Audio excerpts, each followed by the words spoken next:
बोलो वृंदावन बिहारी लाल की जय। टिक्का लगा दो आपको। हाँ हाँ लगा ना।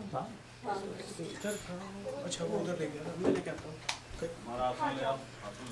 आसन मिल जाए बेटे। आसन कोई बात नहीं, कोई बात बैठ के दोनों क्यों जा रहे हो? नहीं जाएगा। बहुत बढ़िया, बैठ जाओ बैठ जाओ। नमस्कार जी। नारायण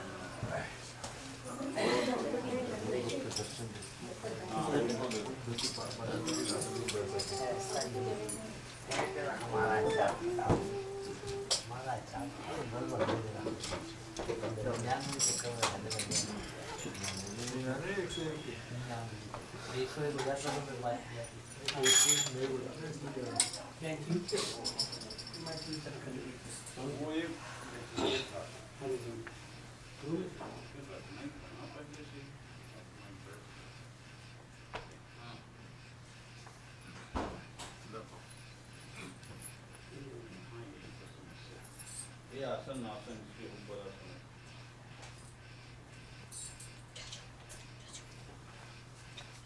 आ जाओ गिरज। हाँ हाँ बैठो।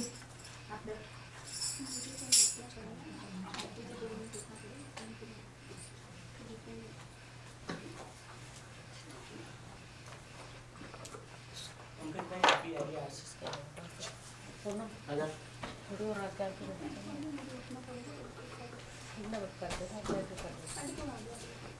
थोड़ी और आगे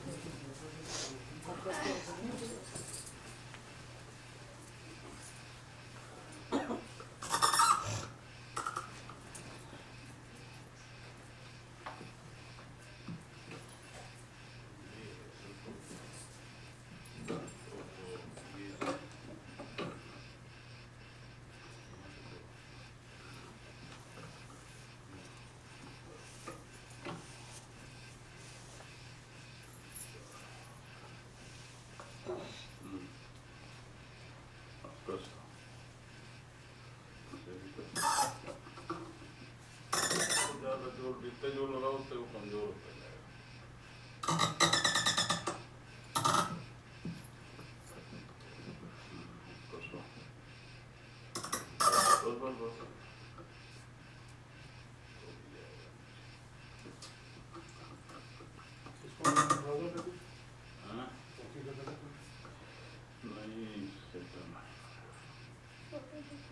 नारायण नारायण नारायण नारायण। कर लिया था जो अभी आपने कराया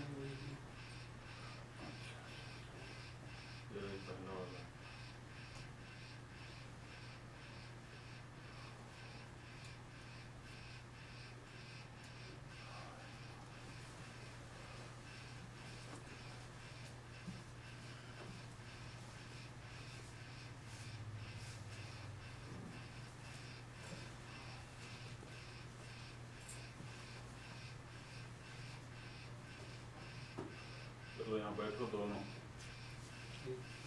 माता जी होटल जाइए।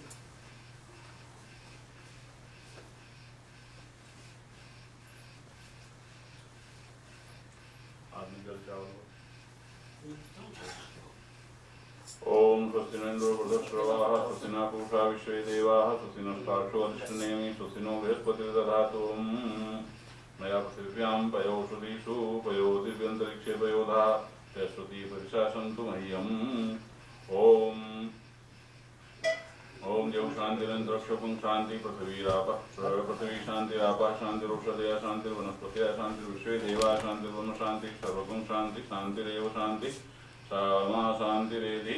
ओम भद्रं कर्णेभिः शृणुयाम देवा भद्रं पश्येमाक्षभिर्यजत्राः स्त्रीरङ्गस्पृष्ट्वा वंशस्तनूभिर्वशेमहि देवहितं यदायुः। अब हाथ में जल चावल।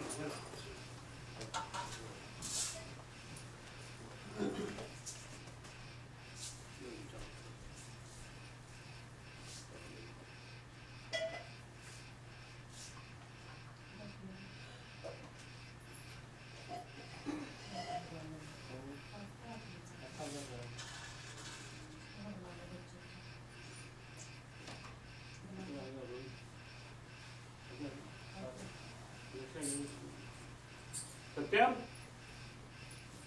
सत्यम तीनों को भी लेके आओ, जल्दी आओ। अंदर नहीं जाना, उधर से आओ।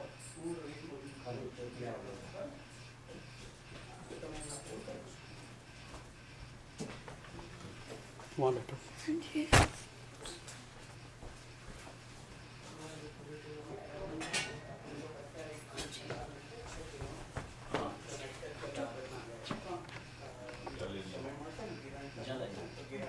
चावल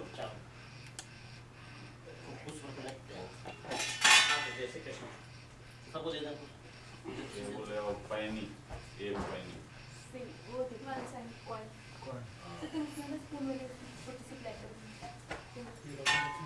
बिना कहे कोई सिक्का नहीं रखता। नहीं ये ना रखो, पैनी ज्यादा शुद्ध है, वो तांबे की होती है ना। तो बेटे एक सिंगल वाली पेन चाहिए, कॉपर वाली। आओ जी आओ ना। तुम सारी छाड़ में बैठे थे कुछ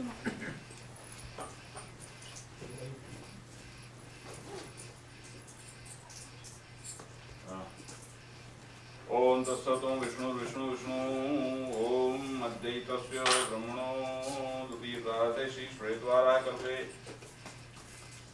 लक्षद्वीपे भारत जम्बूद्वीप में ये लक्षद्वीपे अमेरिका देशांतर्गते कौन सा प्रांत है, टेक्सास प्रांते डैलस स्थाने कलियुगे कलिप्रथम चरणे अमुक संवत्सरे अमुक मासे अमुक पक्षे अमुक योग वारांश ओम शुभ अमुक वारांश सकल मुहूर्त करणान्वितायां शुभ पुण्यतिथौ अमुक वासरे, आज कौन दिन है, शुक्रवार है ना। हाँ शुक्रवार शुभासरे हम अपने गोत्र का नाम ले लो। अमुक गोत्रोत्पन्नो, हम अपना नाम ले लो। अमुक गुप्तस्य मम सकुटुम्बस्य सपरिवारस्य सापरिकरस्य श्री गोवर्धन धरण चरणारविंद प्रसादात् सर्व समृद्धि प्राप्त्यर्थम भगवदनुग्रह पूर्वक भगवदीय प्रेमोपलब्धये चा श्री भगवन् नामात्मक भगवत स्वरूप श्रीमद् भागवतस्य श्रवण प्रवचन सिद्ध्यर्थम श्रीमद् भागवतस्य प्रतिष्ठां च श्रीमद् भागवत प्रवचन संकल्पम अहम करिष्ये। चलो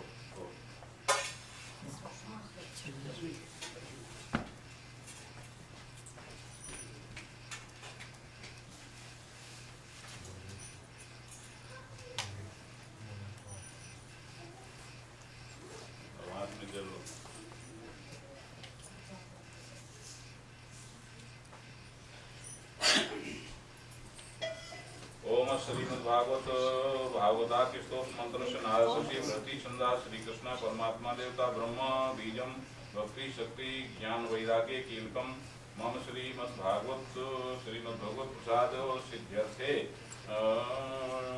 श्रवणे च प्रवचने विनियोगा।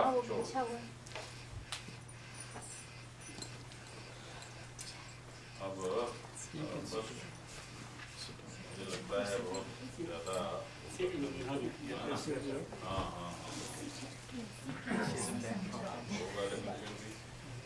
ओम ब्रह्मा मुरारित पुरांधकारी भानुषी ओम सुतोबुलस्य गुरुकृपा शनिराव केतवा सर्वे ग्रहा शांतिकरा भवन्तु। ओम देवदानव संवादे मदमाने जलारभे उत्पन्नो सदा कुंभो विद्यो विष्णाश्रयम् तत्त्वये सर्वतीर्थानि देवा सर्वे त्वयि स्थिताः त्वयि भूतानि त्वयि प्राणा प्रतिष्ठिताः। छोड़ दो।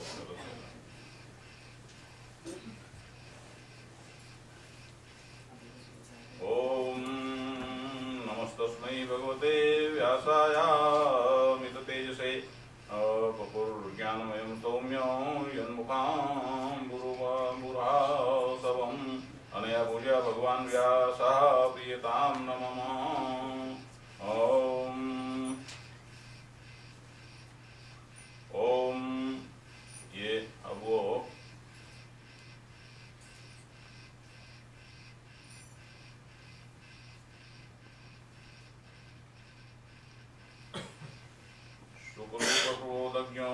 तमसात् विशारद एतथा प्रकाशेन मज्ञानं विना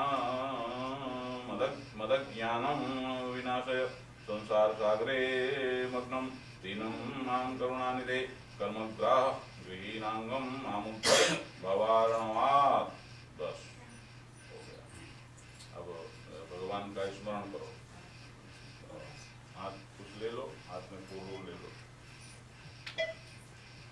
श्रीमद्भागवताख्योऽयं प्रत्यक्षः कृष्ण एव हि स्वीकृतोऽसि मया नाथो मुक्त्यर्थं भवसागरे मनोरथो मदीयोऽयं सर्वथा सफलत्वया निर्विघ्नेनैव कर्तव्यो दासोऽहं तव केशव। भगवान कृष्ण का स्मरण करके बोलो वृंदावन बिहारी लाल की जय। ओम गुरुर्ब्रह्मा गुरुर्विष्णु गुरुर्देवो महेश्वरः गुरु साक्षात् परब्रह्म तस्मै श्री गुरवे नमः। वंशी विभूषित करान्नवनीरदाभात् पीताम्बरादरुणबिम्ब फलाधरोष्ठात् पूर्णेन्दु सुन्दर मुखादरविन्दु नेत्रात् कृष्णात् परं किमपि तत्त्वमहं न जाने। सच्चिदानन्दरूपाय विश्वोत्पत्त्यादिहेतवे तापत्रय विनाशाय श्रीकृष्णाय वयं नुमः। यं ब्रह्मा वरुणेन्द्र रुद्रमरुतः स्तनुवन्ति दिव्यैस्तवैर्वेदैः साङ्गपदक्रमोपनिषदैर्गायन्ति यं सामगाः। ध्यानावस्थिततद्गतेन मनसा पश्यन्ति यं योगिनो यस्यान्तं न विदुसुरासुरगणा। देवाय तस्मै नमः देवाय तस्मै नमः देवाय तस्मै नमः। ॐ सहनाववतु सहनौ भुनक्तु सह वीर्यं करवावहै तेजस्विनावधीतमस्तु मा विद्विषावहै। ओम शांति शांति शांति। पहले सभी लोग क्योंकि यहाँ बहुत विधि विधान का हम लोग पालन नहीं कर सकते, इसलिए ओम नमो भगवते वासुदेवाय का बार बार स्मरण करेंगे, फिर आगे भगवान नाम। ओम सभी लोग बोलेंगे ओम नमो भगवते वासुदेवाय। ओम एक मिनट, वासुदेवाय नहीं वासुदेवाय पूरा या बोलना चाहिए। ओम नमो भगवते वासुदेवाय। ओम नमो भगवते वासुदेवाय। ओम नमो भगवते वासुदेवाय। ओम नमो भगवते वासुदेवाय। ओम नमो भगवते वासुदेवाय। ओम नमो भगवते वासुदेवाय। ओम नमो भगवते वासुदेवाय। ओम नमो भगवते वासुदेवाय। ओम नमो भगवते वासुदेवाय। ओम नमो भगवते वासुदेवाय। ओम नमो भगवते वासुदेवाय। ओम नमो भगवते वासुदेवाय। श्री कृष्ण शरणं मम। श्री कृष्ण शरणं मम। श्री कृष्ण शरणं मम। श्री कृष्ण शरणं मम। श्री कृष्ण शरणं मम। श्री कृष्ण शरणं मम। श्री कृष्ण शरणं मम। श्री कृष्ण शरणं मम। श्रीमन्नारायण नारायण नारायण श्रीमन्नारायण भजमन्नारायण नारायण नारायण भजमन्नारायण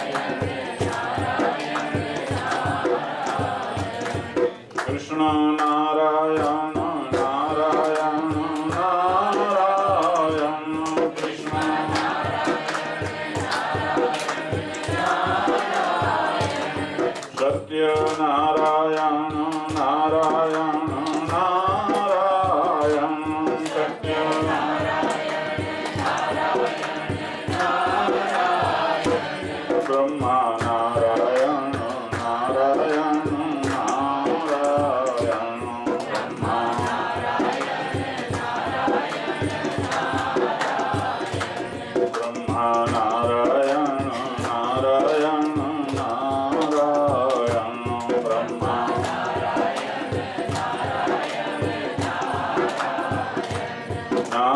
नारायण नारायण नारायण नारद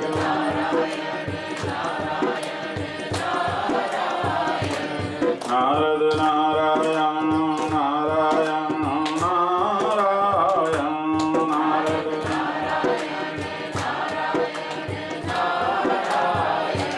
व्यास नारायण नारायण नारायण व्यास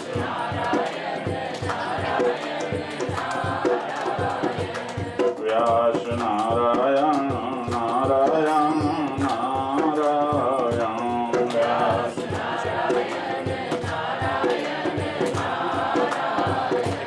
सुखदेव नारायण नारायण नारायण सुखदेव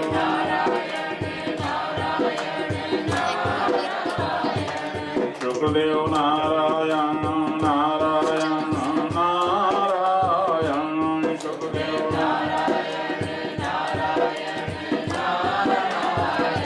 परीक्षित नारायण नारायण नारायण परीक्षित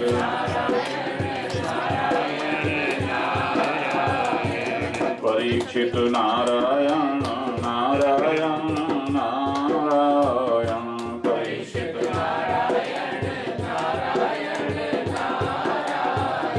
भागवत नारायण नारायण नारायण भागवत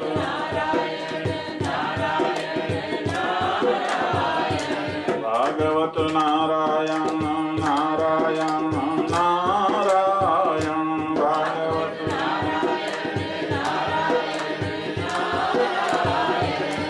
सद्गुरु नारायण नारायण नारायण सद्गुरु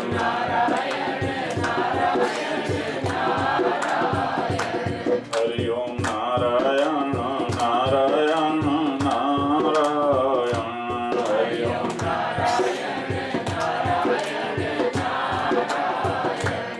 ओम नारायण नारायण नारायण ओम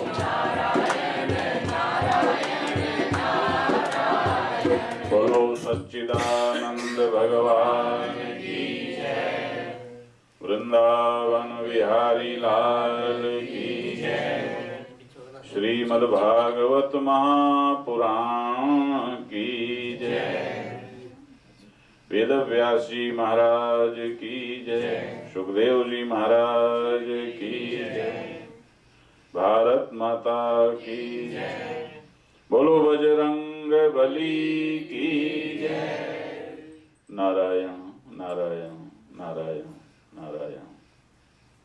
आइए निश्चित रूप से श्रीमद् भागवत महापुराण एक ऐसा सदग्रंथ है जो सर्वोपरि कहने में कोई हर्ज नहीं है। भगवान अवतार लेते हैं हम लोगों के कल्याण के लिए, तो हर अवतार में उनका कहीं न कहीं तिरोधान होता है। तिरोधान माने देखो हिंदी की भी समस्या है, आप लोग हिंदुस्तानी है ना, इसलिए हिंदी समझना थोड़ा कठिन है। तो तिरोधान माने अपने आप को लीन करना है ना, अपने शरीर को गायब करना। तो राम ने जैसे वो सरयू का आश्रय लेकर और वो साकेत में चले गए, कोई वैकुंठ में कोई गोलोक में, लेकिन जब भगवान श्री कृष्ण अपनी लीला समेटने लगे तो नारायण उद्धव ने कहा प्रभु अब आपके बिना तो कैसे भक्तों का जीवन कैसे टिकेगा।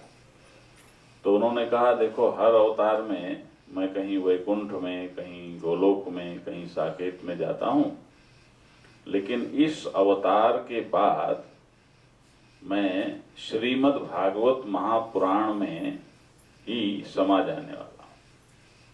तेनेयम वांगमयी मूर्ति, ये जो श्रीमद् भागवत महापुराण है ये उन्हीं भगवान श्री कृष्ण की वांगमयी, वांगमयी माने अक्षरात्मक, इसमें लेटर्स हैं वो जैसे अक्षर कहते हो ना, ABC जैसे कहते हो वैसे स्वर व्यंजन हमारे यहाँ होते हैं। संस्कृत में योण रे के ओंग यऊ छैवरट लण यमगाणम जबई गड़दस जब गड़ जब, ये सब 14 सूत्र होते हैं। तो इनसे फिर पाणिनी व्याकरण बनती है। तो इन्हीं अक्षरों से सारी भाषा का निर्माण होता है।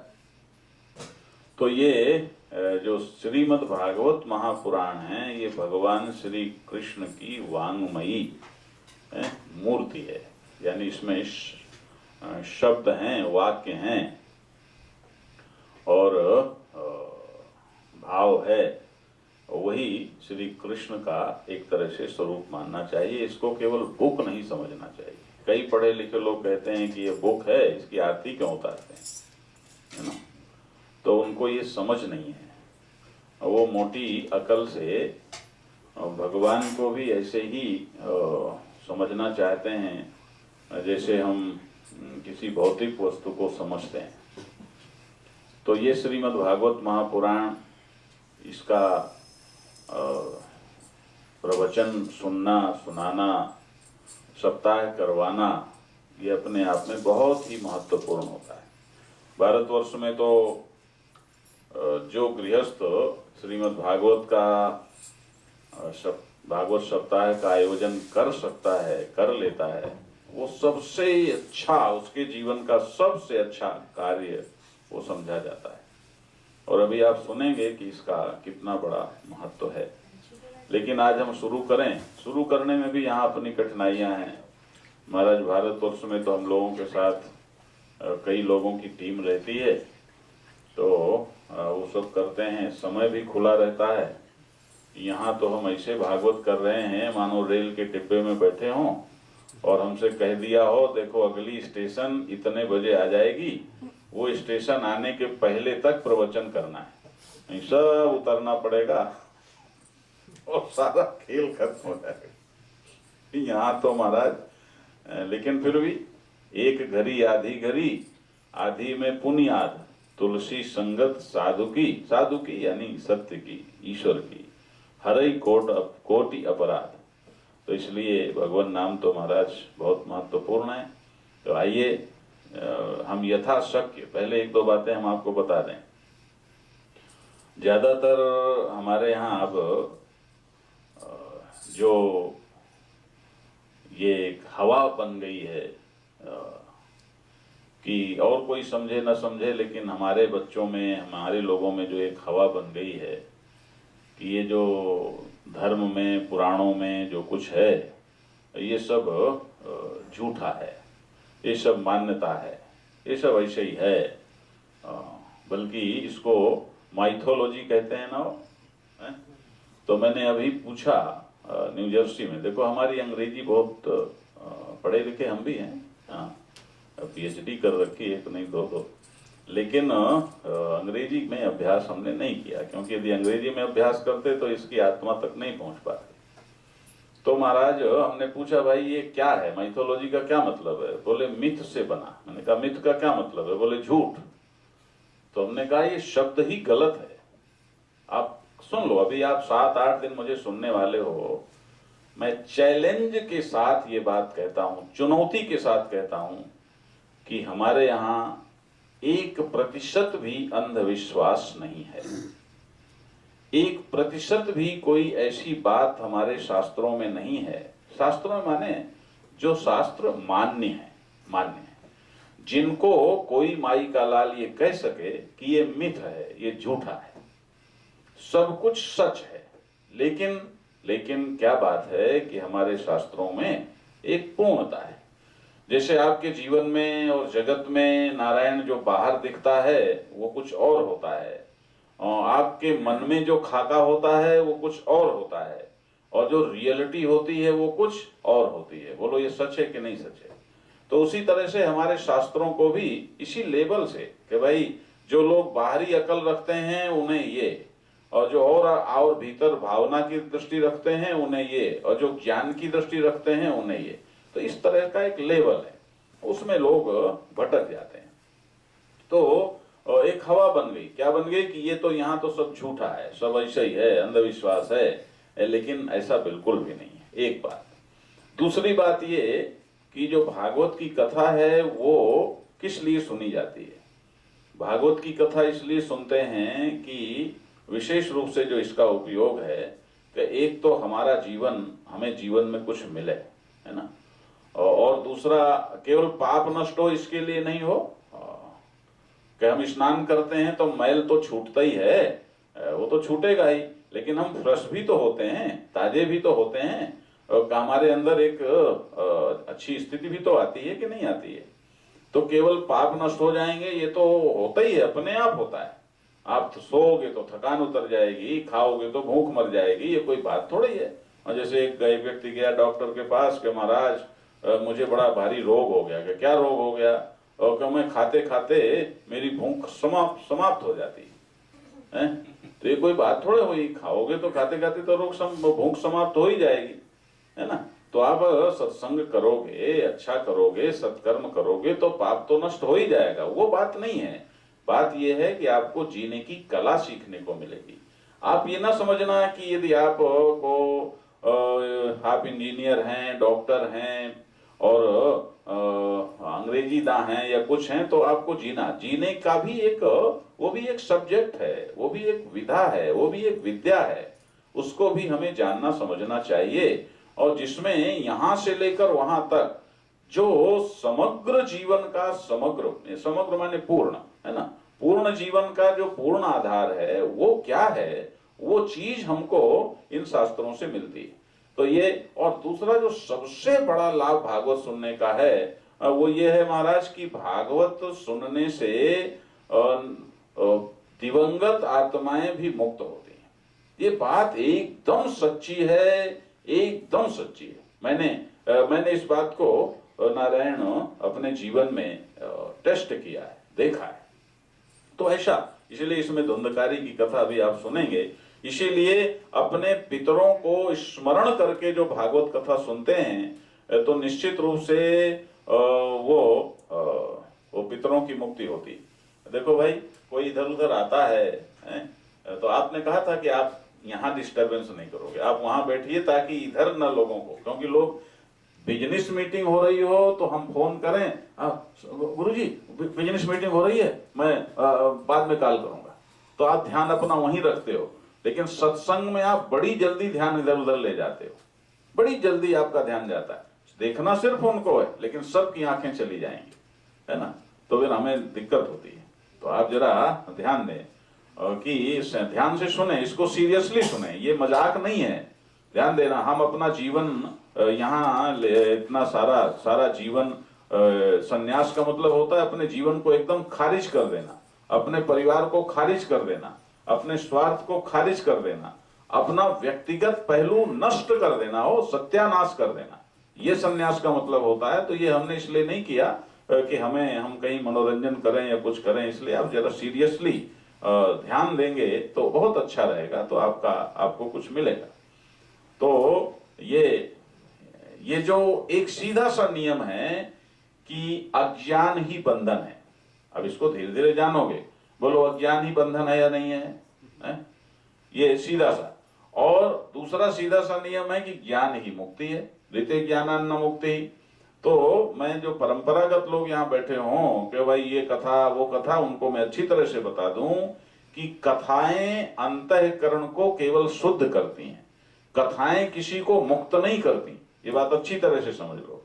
एक अकाट्य नियम है उपनिषदों का, ऋते ज्ञानान्न मुक्ति, बिना ज्ञान के मुक्ति संभव नहीं है।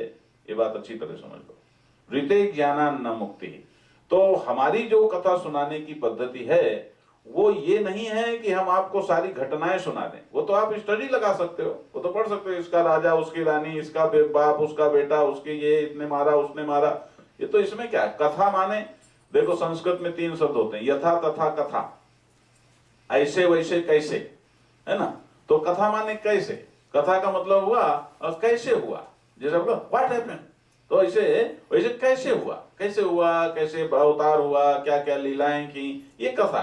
तो कथा में तो घटनाएं सब होती हैं, लेकिन महाराज उस कथा के पीछे बड़ा गहरा रहस्य होता है। ध्यान से सुनो। तो जो उस कथा की फिलॉसफी है, जो उस कथा का रहस्य है, जो उस कथा का तत्व है, वह तत्व मुक्त करता है। और उस तत्व को जब तुम जानोगे तब तुम्हारी आंखें खुलेंगी कि यहां अंधविश्वास नाम की कोई चीज नहीं है। ध्यान देना। तो मैं आपको जो कुछ भी सुनाऊंगा उसकी फिलॉसफी, उसका तत्व, उसकी रियलिटी आपको सुनाने की मैं चेष्टा करूंगा। और मेरा ये मानना, मुझे मेरे गुरुदेव से, और आप लोगों ने नाम सुना हो, उनको तो नारायण आधुनिक सुखदेव कहते थे। प्रातः स्मरणीय ब्रह्मलीन परम पूज्य स्वामी अखंडानंद सरस्वती जी महाराज। ध्यान देना। तो किसी ने नाम सुना है? तो जिन्होंने नाम सुना है तो ऐसे उनके हम कृपा पात्र हैं महाराज। तो ये जो कुछ भी हमें यहाँ सुनाएंगे उसमें हम इस बात का ध्यान रखेंगे। तो ये बात आप ध्यान में रखें कि घटनाओं में का विशेष वो नहीं है, जितना सुने और आप समझ गए, जो श्रोता हैं या विशेष रूप से जो ये यजमान है वो ध्यान से सुन लें, हैं? आप समझ गए, यही आपके पूर्वजों का समझना है। और जितने लोग यहाँ बैठे हो सबसे मैं चाहूंगा कि आप अपने पूर्वजों को भी स्मरण करके कथा सुने, जितने दिन भी सुने, क्योंकि 90% लोगों के ऊपर पितर दोष रहता है। 90% लोगों को आप कहोगे ये क्या है? अरे भाई बड़ी सीधी सी बात है कि आपके बच्चे आपके प्रतिकूल होते हैं तो आपका मन नाखुश होता है कि नहीं होता है? बोलो है?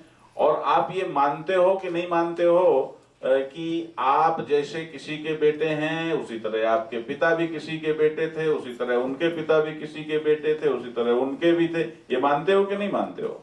अच्छा, ये मानते हो। दूसरी चीज ये भी मानते हो, ये साइंटिफिक है, कि जो डीएनए है वो एक वैज्ञानिक सत्य है। मानते हो कि नहीं मानते हो? इसी को गोत्र कहते हैं। यही परंपरा चली आ रही है हजारों वर्षों से। जो तुम्हारी परंपरा है वही तुम्हारे पुरख हैं, वो डीएनए नहीं बदलता है।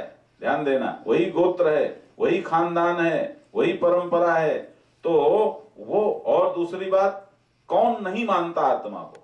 मैं अभी परसों में टहल रहा था वहां मुकुल जी के यहाँ, तो कई दरवाजों के बाहर भूत सजे हुए हैं, बड़े बड़े भूत हैं। तो हमने एक बात हमारे ध्यान में आई, देखो हम फिलॉसफी के व्यक्ति हैं, हमारे ध्यान में आई कि भूत को मानने का मतलब क्या हुआ कि आत्मा अमर है। बोलो भाई, हम भूत मानते हैं तो क्यों मानते हैं? यदि हम ये मानते कि मर जाने के बाद फिर अस्तित्व नहीं रहता तो भूत का कॉन्सेप्ट कहां से आया? ध्यान दो। लेकिन हम ध्यान कहां देते हैं? हम बिजनेस की बात हो, फायदे की बात हो, उसमें तो दाएं बाएं चारों तरफ देखते हैं, लेकिन ध्यान कहां? भूत मानते हैं तो इसका मतलब आत्मा अमर मानते हैं कि नहीं मानते? लेकिन भूत को मानेंगे और कह देंगे अरे यार मरने के बाद क्या रखा? कैसे नहीं रखा? अरे भूत तो मानते हो। और हमारे यहाँ स्वर्ग मानते हैं, हम मानते हैं कि हमारे पुरखे स्वर्ग में आनंद में हैं, और कोई मानता है कि वो ऐसे वैसे हैं, तो उसके लिए क्या करें? लेकिन मैं कहना ये चाहता हूं कि आत्मा अमर है। अच्छा, कर्मकांडी, आप कहोगे कर्मकांड का वेदांत का विरोध है। कर्मकांडी कहते हैं ऐसा कर्म करोगे, ऐसा यज्ञ करोगे तो तुम्हें स्वर्ग मिलेगा। तो स्वर्ग यदि तुम्हारी आत्मा मरने के बाद भी रहेगी तो स्वर्ग मिलेगा? नहीं, कैसे मिलेगा? कोई भी मत ऐसा नहीं है जो आत्मा की अमरता को नकार सके, चारवाक को छोड़कर। और वो चारवाक भी हमारे यहाँ हैं, जिसका सिद्धांत है यावत जीवेत सुखम जीवेत ऋणम कृत्वा घृतम पिबेत भस्मीभूतस्य देहस्य पुनराजन्मम कुतः। लेकिन वो जो सिद्धांत है वो लोकायत सिद्धांत है, वो राजतंत्र चलाने के लिए है। किसी भी अदालत में परलोक का प्रमाण माना जा सकता है क्या? बोलो बोलो, नहीं माना जा सकता। इसलिए वो प्रत्यक्ष प्रमाण वाला दर्शन है। तो कहने का मेरे आशय ये है कि आत्मा की अमरता हम मानते हैं, तो यदि आत्मा की अमरता है तो हमारे पुरखों का अस्तित्व होना चाहिए कि नहीं होना चाहिए? बोलो भाई, होना चाहिए, होना चाहिए। तो यदि डीएनए एक है तो इसका मतलब ये हुआ कि हमारा तार एक है, हमारी चेतना एक है, हमारा सत्य एक है, हमारा तत्व एक है, हमारी आत्मा एक है। ध्यान देना, वो यदि एक है तो यदि हम उनकी उपेक्षा करें, यदि हम उनका स्मरण न करें, यदि हम उनके अनुशासन के विपरीत आचरण करें तो क्या होगा? बोलो, तो क्या होगा? उनको नाखुशी होगी हो। हाँ, मैं किसी से कह रहा था, किसी सज्जन से, देखो हम लोग आप सबके शुभचिंतक हैं। मैं कह रहा था कि भाई देखो, पूर्वजों को जरा ध्यान में रखना चाहिए। तो महाराज, ये जो कथा है ये पूर्वजों को भी मुक्त कर देती है। ये सबसे बड़ा लाभ इस कथा का यही है। जीना सीखते हो वो ठीक है, पाप नष्ट होते हैं वो ठीक है, भक्ति आती है वो ठीक है, ज्ञान आता है वो ठीक है, ये दिवंगत आत्माओं को मुक्त करती है, ये इसकी अपनी विशेषता है। इसलिए हम ये कथा करते हैं।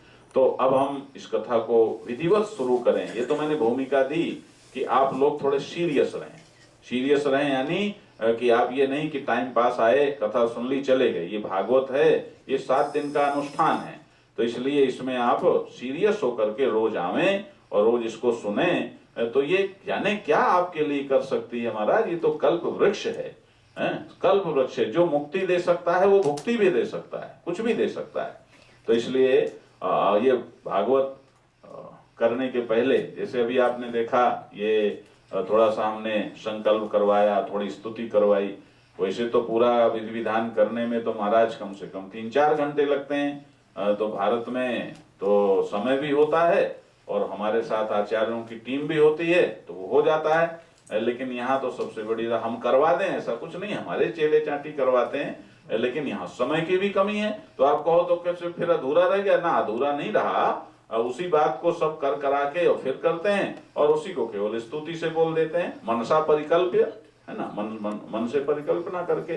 तो लेकिन यहाँ व्यास गादी में जब मैं बैठा हूं तो यहाँ भी मंगलाचरण होना चाहिए। अब देखो, अब हम मंगलाचरण करके शुरू कर दें, लेकिन हमारा एक काम ये भी है कि हम आपको हर चीज खोल करके बता दें, क्योंकि देखो ये हमारी जिम्मेदारी है ना। हम ऐसे नहीं हो, हमारे यहाँ जो धर्म की परंपरा है, तो हमारे यहाँ धर्म की परंपरा में एक अखाड़ों की व्यवस्था होती है। थोड़ा सा बता दें आपको, तो ये व्यवस्था भी हजारों साल पुरानी है हमारे यहाँ हिंदुओं में, हिंदू धर्म में, इस सनातन धर्म में ये बहुत पुरानी व्यवस्था है। तो अखाड़े होते हैं, उन अखाड़ों में धर्माचार्य होते हैं, वो वास्तव में धर्म के मालिक होते हैं और उनका काम होता है कि अपनी जो हिंदू कौम है उसके प्रति वो चिंता करें और उनका वो मार्गदर्शन करें।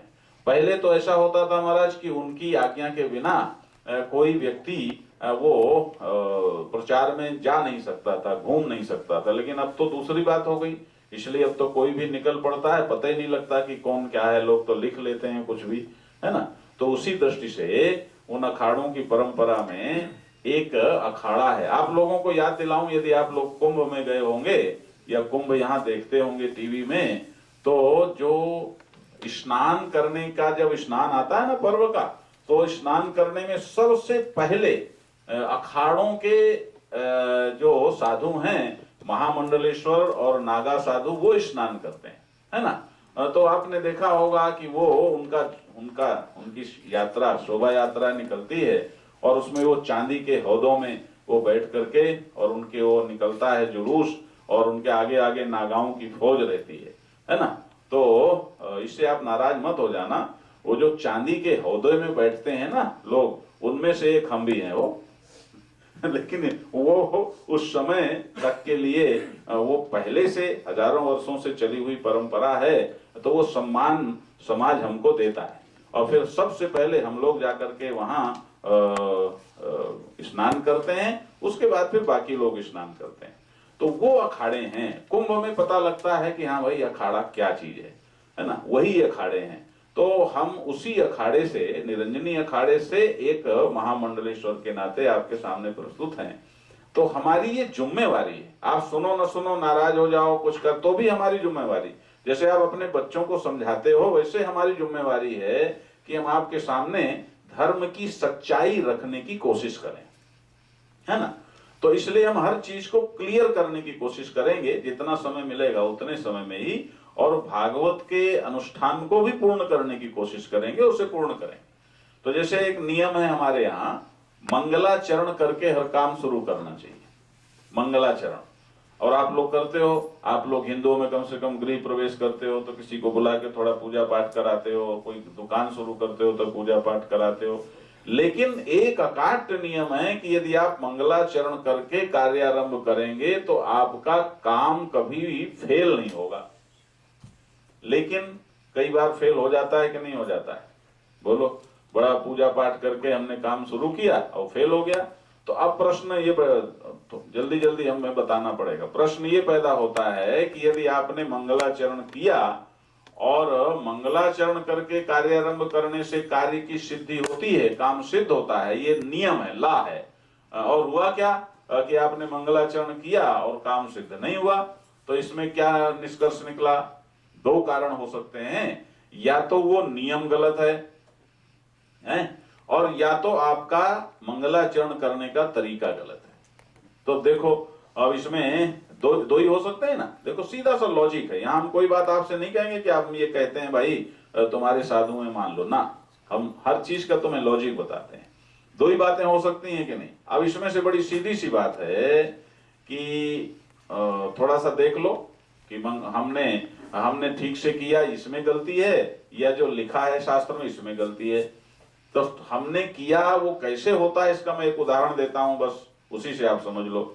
एक उदाहरण भी मैं आपको ताजे ताजे देता हूं। एक हो गए डॉक्टर सत्यव्रत विद्यालंकार, जो आर्य समाज के बड़े भारी विद्वान हुए, है ना। देखो, हमें किसी से भी लेना पड़े, किसी की किसी बात से हमें सच सिद्ध हो तो हमें नाम लेने में कोई दिक्कत नहीं है।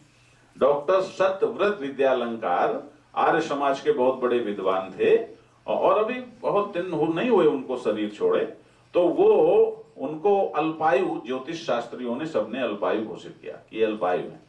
तो जब अल्पायु उन्होंने जाना कि मैं अल्पायु हूं, हम ज्यादा शरीर नहीं रहेगा, तो वैराग हुआ। तो लगा कि भाई देखें भाई सच क्या है, सच को जरा जाने कि सच क्या है।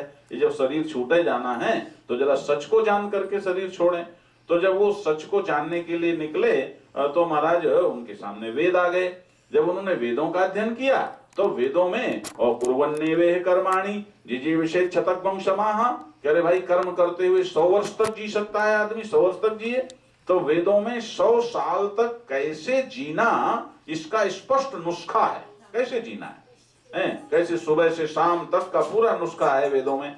और उन्होंने जब वो पढ़ा तो एकदम खड़े हो गए। उन्होंने कहा मैं इस नुस्खे का 100% पालन करूंगा, और अब यदि मैं 100 साल से पहले मर जाता हूं तब यह वेद झूठे हैं। लोग डंडा लेके खड़े हो गए।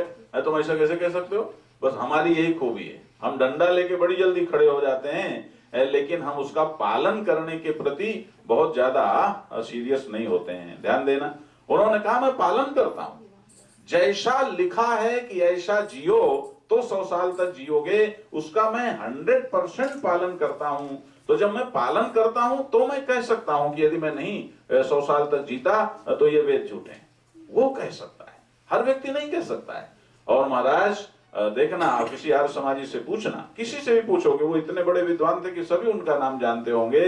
वो 102 साल तक जीवित रहे, जबकि सारे ज्योतिषियों ने चैलेंज के साथ कहा था कि ये जातक जीवित नहीं रहेगा। वो 102 साल तक जीवित रहे हैं। अब सवाल ये पैदा होता है कि फिर मंगलाचरण, अब देखो मैं यही नहीं कि यही कथा सुन ली, आपके अपने जीवन में भी तो आपको सब काम करना है ना। और मंगलाचरण का केवल इतने मतलब नहीं होता कि आप ये बुलाओ, पंडित बुलाओ, फलाना करो। मंगलाचरण का सिर्फ एक अर्थ है कि वह आचरण जिसमें सत्य है, जिसमें पारदर्शिता है, वो ट्रांसपेरेंट है, आपका दिल भीतर बाहर एक निष्कपट भाव से, सरल भाव से, शुद्ध भाव से जो ईश्वर के निमित्त आचरण है, सत्य के निमित्त आचरण है, उसी का नाम मंगलाचरण है। बड़ी सीधी सी बात है, क्योंकि भगवान का नाम एक मंगल भी है ना। तो अब प्रश्न ये उठता है कि आप कैसे करो, विधि विधान आप जान नहीं सकते हो, उतना टाइम आपके पास नहीं है, संसार भी आपको चलाना है, तो फिर क्या करें। अच्छा, और समस्या दूसरी है, ये भी मैं आपको बता दूं जरा। क्योंकि मैं कुरुक्षेत्र से आया हूं और मेरा विशेष विषय तो श्रीमद् भगवत गीता है, उपनिषद है, ध्यान है और भागवत में भी वेदांत है, इसलिए हम भागवत भी करते हैं। तो नारायण, एक बात हम आपको बता दें कि आपके जीवन में जो आप कर्म करते हो उसमें जो उल्टी स्थितियां आती हैं उसके लिए श्री कृष्ण ने एक आधे श्लोक में कह दिया, क्या? नेहाभिक्रम नाशोस्ति प्रत्यवायो न विद्यते। क्या दो चीजें होती हैं, ध्यान से सुन लो। एक तो होता है अभिक्रम का नाश और एक होता है प्रत्यवाय। ये शब्द दोनों आपको नए लगेंगे, मैं समझाता हूं। अभिक्रम के नाश का अर्थ हुआ कि मान लो किसी काम को करने के लिए 100 कदम चलना है और आप 99 कदम चल पाए और 1 कदम नहीं चल पाए, है ना, तो वो 99 कदम भी आपके व्यर्थ हो गए। इसे कहते हैं अभिक्रम का नाश। अभिक्रम माने कदम दर कदम, इसको कहेंगे अभिक्रम। दूसरा प्रत्यवाय क्या होता है कि आपने किया अच्छे के लिए और हो गया बुरा, समझ गए ना, इसे कहते हैं प्रत्यवाय। तो अच्छी तरह से समझ लो, जब आप विधि विधान से नहीं करते हो और कामना आपके अंदर रहती है तो ये दोनों चीजें होती हैं। इसलिए कृष्ण ने गीता में सल्यूशन दिया और कि भाई देखो विधि विधान जानना बहुत कठिन है, तो तुम समग्रता से कर्म करो, समग्रता से कर्म करो और देवता की प्रीत्यर्थ करो। देखो अभी हमने संकल्प कराया तो क्या कराया कि हम भगवान श्री कृष्ण की प्रसन्नता के लिए, भक्ति प्राप्त करने के लिए हम ये भागवत कर रहे हैं। तो यदि देखो आप अपने बच्चों से खुश हो जाते हो, बिल्कुल एकाग्र हो भी बने रहो और आगे खिसक रहो। आप अपने बच्चों से खुश हो जाते हो तो उन्हें देते हो कुछ कि नहीं देते हो? बोलो, देते हो। तो ये है, आप निष्काम भाव से करेंगे तो समग्रता पूर्वक यदि करेंगे तो सब विधि विधान ठीक है। अब मैं आपको वह जो समग्रता की मास्टर की है, कान खोल करके सुनो, मास्टर की। मास्टर की किसको कहते हैं कि हर ताला खुल जाए हो। जासूसों के पास मास्टर की रहती है और आजकल तो महाराज पता नहीं किसके किसके पास रहती है। हमने किताबों में पढ़ा है, हमने देखी नहीं मास्टर की कि हर ताला खुल जाए, लेकिन हम आपको जरूर मास्टर की देते हैं। ऐसी मास्टर की हम आपको देते हैं कि चाहे संसार का ताला खोलो तो खुल जाएगा और चाहे परमार्थ का ताला खोलो तो खुल जाएगा, पक्का। किसी भी क्षेत्र में आपको असफलता नहीं मिलेगी, ये हम मास्टर की आज आपको देते हैं। और अभी यही प्रत्यक्ष आप उसका अनुभव करेंगे कि वो मास्टर की क्या है, कि यही कि आप समग्रता से काम करें। समग्रता का मतलब क्या हुआ, जरा ध्यान देना। सम का अर्थ होता है सम्यक, कंप्लीटली, अच्छी तरह से, भली भांति, ठीक है ना, जैसे जिसको होना चाहिए वैसे, कोई कसर न रहे।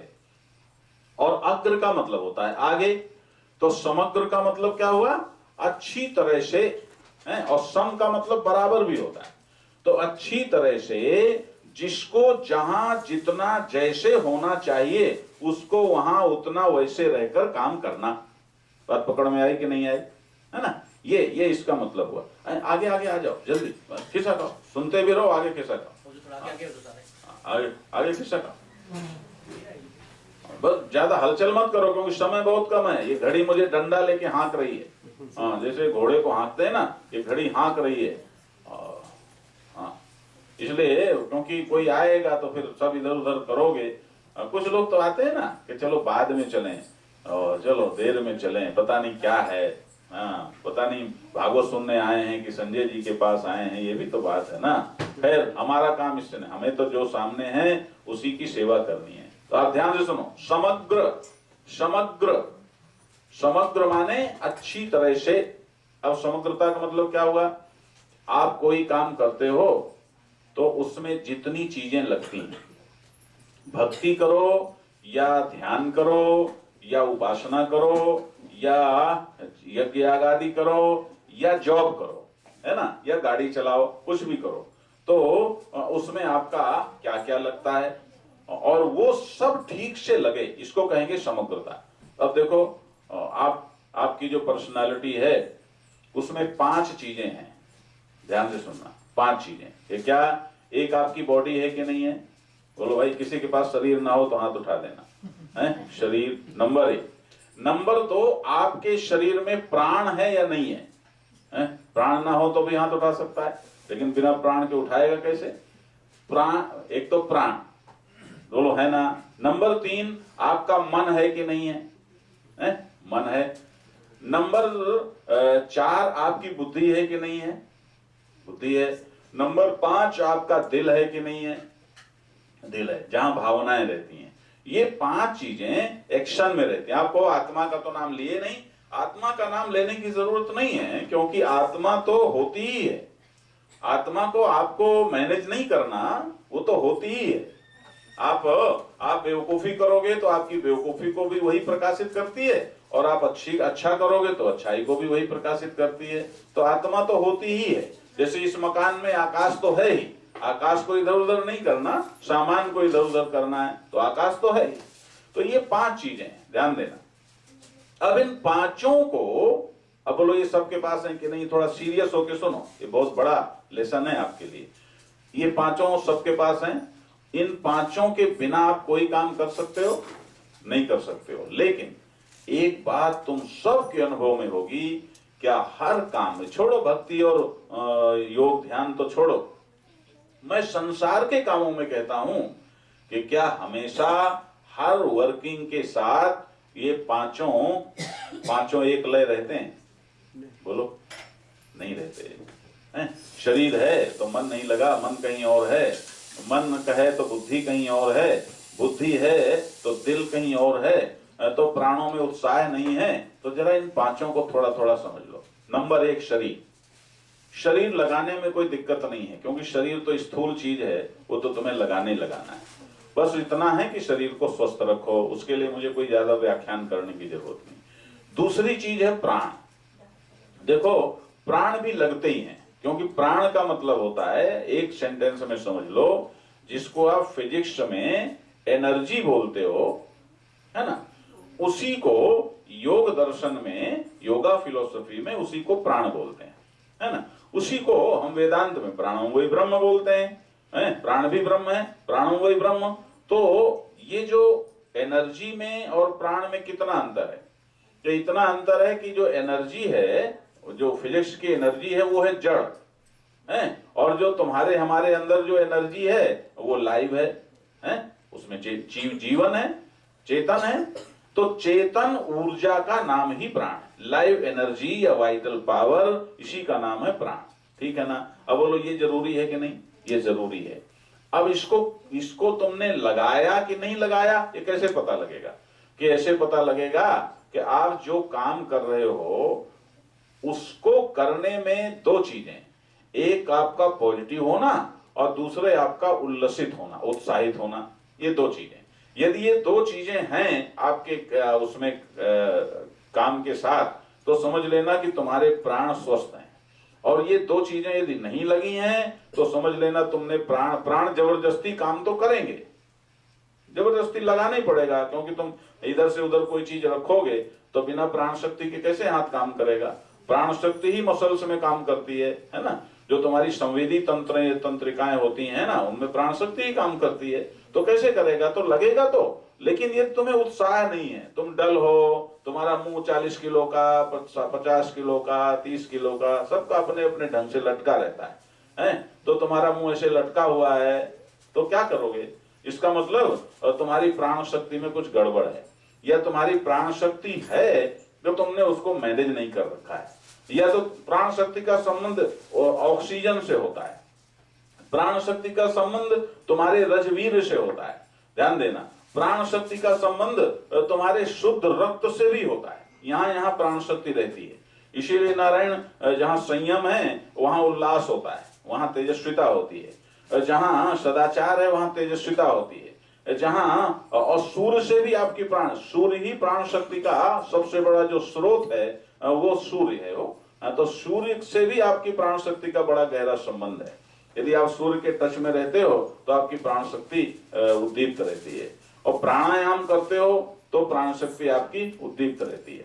क्योंकि आमतौर पर सांस लेने में, आप तो सांस, भगवान ने बड़ी कृपा की है कि सांस लेने के लिए हमें हमारे ऊपर नहीं छोड़ा कि हम ध्यान से सांस लें। यदि हमारे ऊपर छोड़ा होता तो पता नहीं शायद सृष्टि खत्म हो गई होती, क्या हो गया होता। क्योंकि यहाँ तो ऐसी घटनाएं लोगों, अरे उसे सांस लेने का ध्यान नहीं रहा, मर गया। तो भगवान ने बड़ी कृपा की कि ये व्यवस्था उसने हमारे ऊपर नहीं छोड़ी, तो सांस तो चलती रहती है, लेकिन तुम्हारी सांस उखड़ी उखड़ी चलती है। देखो तुम सब पढ़े लिखे हो, तुम्हारी सांस से ही तो ऑक्सीजन जाती है ना, तो तुम्हारी सांस इतनी गहरी नहीं जाती अंदर कि वो तुम्हारे अशुद्ध रक्त से, तुम्हारे ब्लड से मिले। और फिर देखो यहाँ एक डॉक्टर को तो मैं पहचान रहा हूँ, ये डॉक्टर साहब बैठे, और भी तो वो नहीं जाती इतनी कि तुम्हारे ब्लड से ठीक से मिले और वहां ठीक से वो रक्त शुद्ध हो गई। और जैसे कबड्डी में पाला छू के तुम लौट आते हैं तो गई हवाई गई हवाई गई हवाई, और इधर हार्ट तो अपना पंप कर ही रहा है, तो जहां शुद्ध रक्त बहना चाहिए वहां शुद्ध रक्त बहने लगता है। तो क्या होगा, फिर कहीं ये रोग होता है, कहीं वो रोग होता है, कहीं डल हो जाते हो, कहीं कुछ हो जाते हो। इसलिए बाबा प्राणायाम ये कोई पूजा पाठ नहीं है। प्राणायाम जैसे तुम भोजन करते हो, शरीर का तो तुम ख्याल रखते हो बाबा, और शरीर का भी नहीं रखते, जीव का ख्याल रखते हो, हैं? जीव का तो ख्याल रखते हो, लेकिन तुम प्राणों का ख्याल नहीं रखते, हैं? जबकि जीव से ज्यादा शरीर कीमती है, शरीर से ज्यादा प्राण कीमती है। तो प्राण। तीसरी चीज है आपका मन। मन लगाए बिना कुछ हो सकता है? बोलो, नहीं हो सकता। और मन लगाना ऐसा ही है कि जैसे देखो अभी तुम मेरा प्रवचन सुन रहे हो और तुम्हारा मन कहीं और ले जाओ, तो कान खोले हैं लेकिन कुछ सुनाई पड़ेगा? बोलो, मन सभी इंद्रियों का की है, बिना उसके तो कोई इंद्रिय वर्किंग ही नहीं करती। तो मन, वो भी तुम जानते हो, एकाग्र होना। तीसरी चीज है बुद्धि। बुद्धि क्या करती है कि जो काम करते हो उसके प्रति तुम्हें वो क्लियर करती है, कॉन्सेप्ट क्लियर करती है, उसको समझाती है कि देखो तुम्हें ऐसे ये चीज के भीतर ऐसा ऐसा है। अब मैं आपसे पूछता हूं, आप कार चलाना बहुत अच्छा जानते हो, हैं? लेकिन एक व्यक्ति कार चलाना भी जानता है और कार का मिस्त्री भी है, तो बोलो उसे ज्यादा मजा रहेगा कि नहीं रहेगा? बोलो भाई। तो बुद्धि ये काम करती है, बुद्धि आपको हर चीज के भीतर की जानकारी देती है। और पांचवी चीज भावना। भावना, देखो ये जो भावना है, इमोशंस हैं, ये आपके अंदर की ऐसी लेयर है, ऐसी परत है जिसका संबंध सीधे ईश्वर से होता है। क्योंकि आप भावना के तल पर, देखो आप मन के तल पर किसी से चिढ़ सकते हो, बुद्धि के तल पर भी किसी से चिढ़ सकते हो, लेकिन दिल से आप किसी से चिढ़ नहीं सकते। आपको लगेगा नहीं मैं उसे दिल से चाहता हूं, ये तो कह सकते हो, मैं उसे दिल से नफरत करता हूं, ये तुम कहते हो तो तुम्हें भ्रम है, तुम मन से नफरत करते हो। दिल में केवल प्रेम होता है, वहां नफरत नहीं होती, ध्यान देना। उसका संबंध सीधे परमात्मा से होता है। तो ये जो भावना है ये भी आपकी, आप अपने जीवन में देखते होंगे, जहां कहीं आपकी भावना जुड़ जाती है वहां आपका काम ज्यादा अच्छा हो जाता है कि नहीं हो जाता है? बोलो, वहां आप थकते नहीं हो, वहां आप कितने पावरफुल हो जाते हो। तो ये पांचों चीजें एकदम आपको इसमें लॉजिक लगता है कि नहीं लगता है कि ये पांचों, अब इन पांचों से कैसे मंगलाचरण करें, तो भले ही तुम्हें नारायण विधि विधान आता है कि नहीं आता, लेकिन यदि इन पांचों के साथ तुम करते हो तो आपके फिर मंगलाचरण में हो या भक्ति में हो या ध्यान में हो या आपके संसार के किसी कार्य में हो, उसमें आपको असफलता नहीं मिलेगी, है ना। इसका भी एक्सपेरिमेंट करते हैं। आप देखो मंगलाचरण का जो श्लोक है भागवत में, जब हम महात्म्य की चर्चा करते हैं पद्म पुराण के, तो उसमें पहला ही श्लोक क्या है, अब सभी दोहराएंगे। ओम सच्चिदानंद रूपाय विश्व उत्पत्त्यादि हेतवे तापत्रय विनाशाय श्री कृष्णाय वयम नुमः। अब देखो ये श्लोक तुम सबने बोला, इस श्लोक का अर्थ है कि सच्चिदानंद स्वरूप विश्व की उत्पत्ति, स्थिति और लय के हेतु, जिससे विश्व पैदा हुआ है, जिसमें विश्व स्थित है और जिसमें विश्व लय होगा, ऐसे भगवान श्री कृष्ण को हम तीनों तापों के विनाश के लिए नमस्कार करते हैं, ये इसका अर्थ है, मीनिंग है। अब मैं आपसे पूछता हूं, आप सब ने ये श्लोक दोहराया, आपके तीनों ताप नष्ट हो गए? फिर यही पोल पट्टी है तुम्हारी, बुरा मत मानना बोला, यही है कि तुम पूजा पाठ भी खूब ज्यादा समस्या पूजा पाठ करने वालों की और ज्यादा समस्या होती। इसका मतलब ये नहीं कि तुम कहते अच्छा तो हम ही ठीक है, पूजा पाठ नहीं करते, तुमसे तो फिर भी ठीक है, करते तो हैं, लेकिन उनके लिए चिंता होती है कि देखो ये करते भी हैं, जो नहीं करते तो उन्हें तो कुछ मिलने से रहा, लेकिन जो करते भी हैं उन्हें भी नहीं मिलता। क्यों नहीं मिलता? इसीलिए अभी आपने श्लोक दोहराया। अरे बाबा देखो, कोई तुम्हें गाली दे दे तो तुरंत अर्थ समझोगे कि नहीं समझ, तुरंत गुस्से में आओगे कि नहीं आओगे? क्यों गुस्से में आओगे? क्योंकि उसका तुम अर्थ समझ लेते हो और उसको दिल में ले लेते हो, उसको अंदर ले लेते हो। यदि अंदर न लो, अच्छा देखो, अब हम कई बात जो कोई ध्यान में आ गई तो हम सुना देते हैं। 3 धाम स्पेशल ट्रेन यात्रा नारायण हम लोगों ने एक बार निकाली थी, तो जब वो यात्रा इधर दक्षिण भारत में पहुंची तो हमारे उसमें कई कर्मचारी थे, सब तरह के, 4th क्लास के भी कर्मचारी थे, कोई लगभग 1500 यात्री थे महाराज। तो उतने यात्रियों के लिए तो सब तरह के कर्मचारी लगते हैं ना। तो जो 4th क्लास के कर्मचारी थे तो हमने देखा कि वहां के लोगों को जो हिंदी नहीं समझते उनको गाली गलौज कर रहे हैं, और वो लोग ऐसा ऐसा कर रहे हैं, वो ऐसा ऐसा करते हैं और वो गाली गलौज कर रहे हैं। अब हम वो समझते हैं तो हमने बुलाया, हमने कहा मूर्ख, इनमें कोई हिंदी वाला निकल गया ना तो तुम्हारे हाथ पर सब तोड़ के रख देगा, कोई जानने वाला निकल गया है। अब देखो, मैं एक बार कोल्हापुर में था, एक किताब लिख रहा था, तो मैं कोल्हापुर गया, वहां एक सज्जन रहते थे उनके यहाँ, तो उन्होंने कहा भाई मेरे यहाँ तो बहुत लोग आते हैं, तो तुम आप कैसे करोगे? मैंने कहा मेरा इसलिए डिस्टर्बेंस नहीं होगा क्योंकि इनकी भाषा में समझते ही नहीं, वो बड़ कर रहे हैं, मुझे कोई दिक्कत नहीं, मैं अपना काम कर रहा हूँ। आप समझ रहे हो ना? तो ये है, आप समझते हो गाली क्यों तुरंत तुम्हें हिट करती है? क्योंकि तुम उसे तुरंत समझ भी लेते हो और तुरंत दिल में ले भी लेते हो। ये श्लोक न तुमने समझा और न इसे दिल में लिया, इसलिए बड़ा सीधा सा अर्थ समझ लो, सीधा सा मतलब समझ लो। भगवान बिना तुम्हारे न तुम्हारे लिए कुछ कर सकता है न किसी के लिए कुछ कर सकता है, ये बात अच्छी तरह से समझ लो।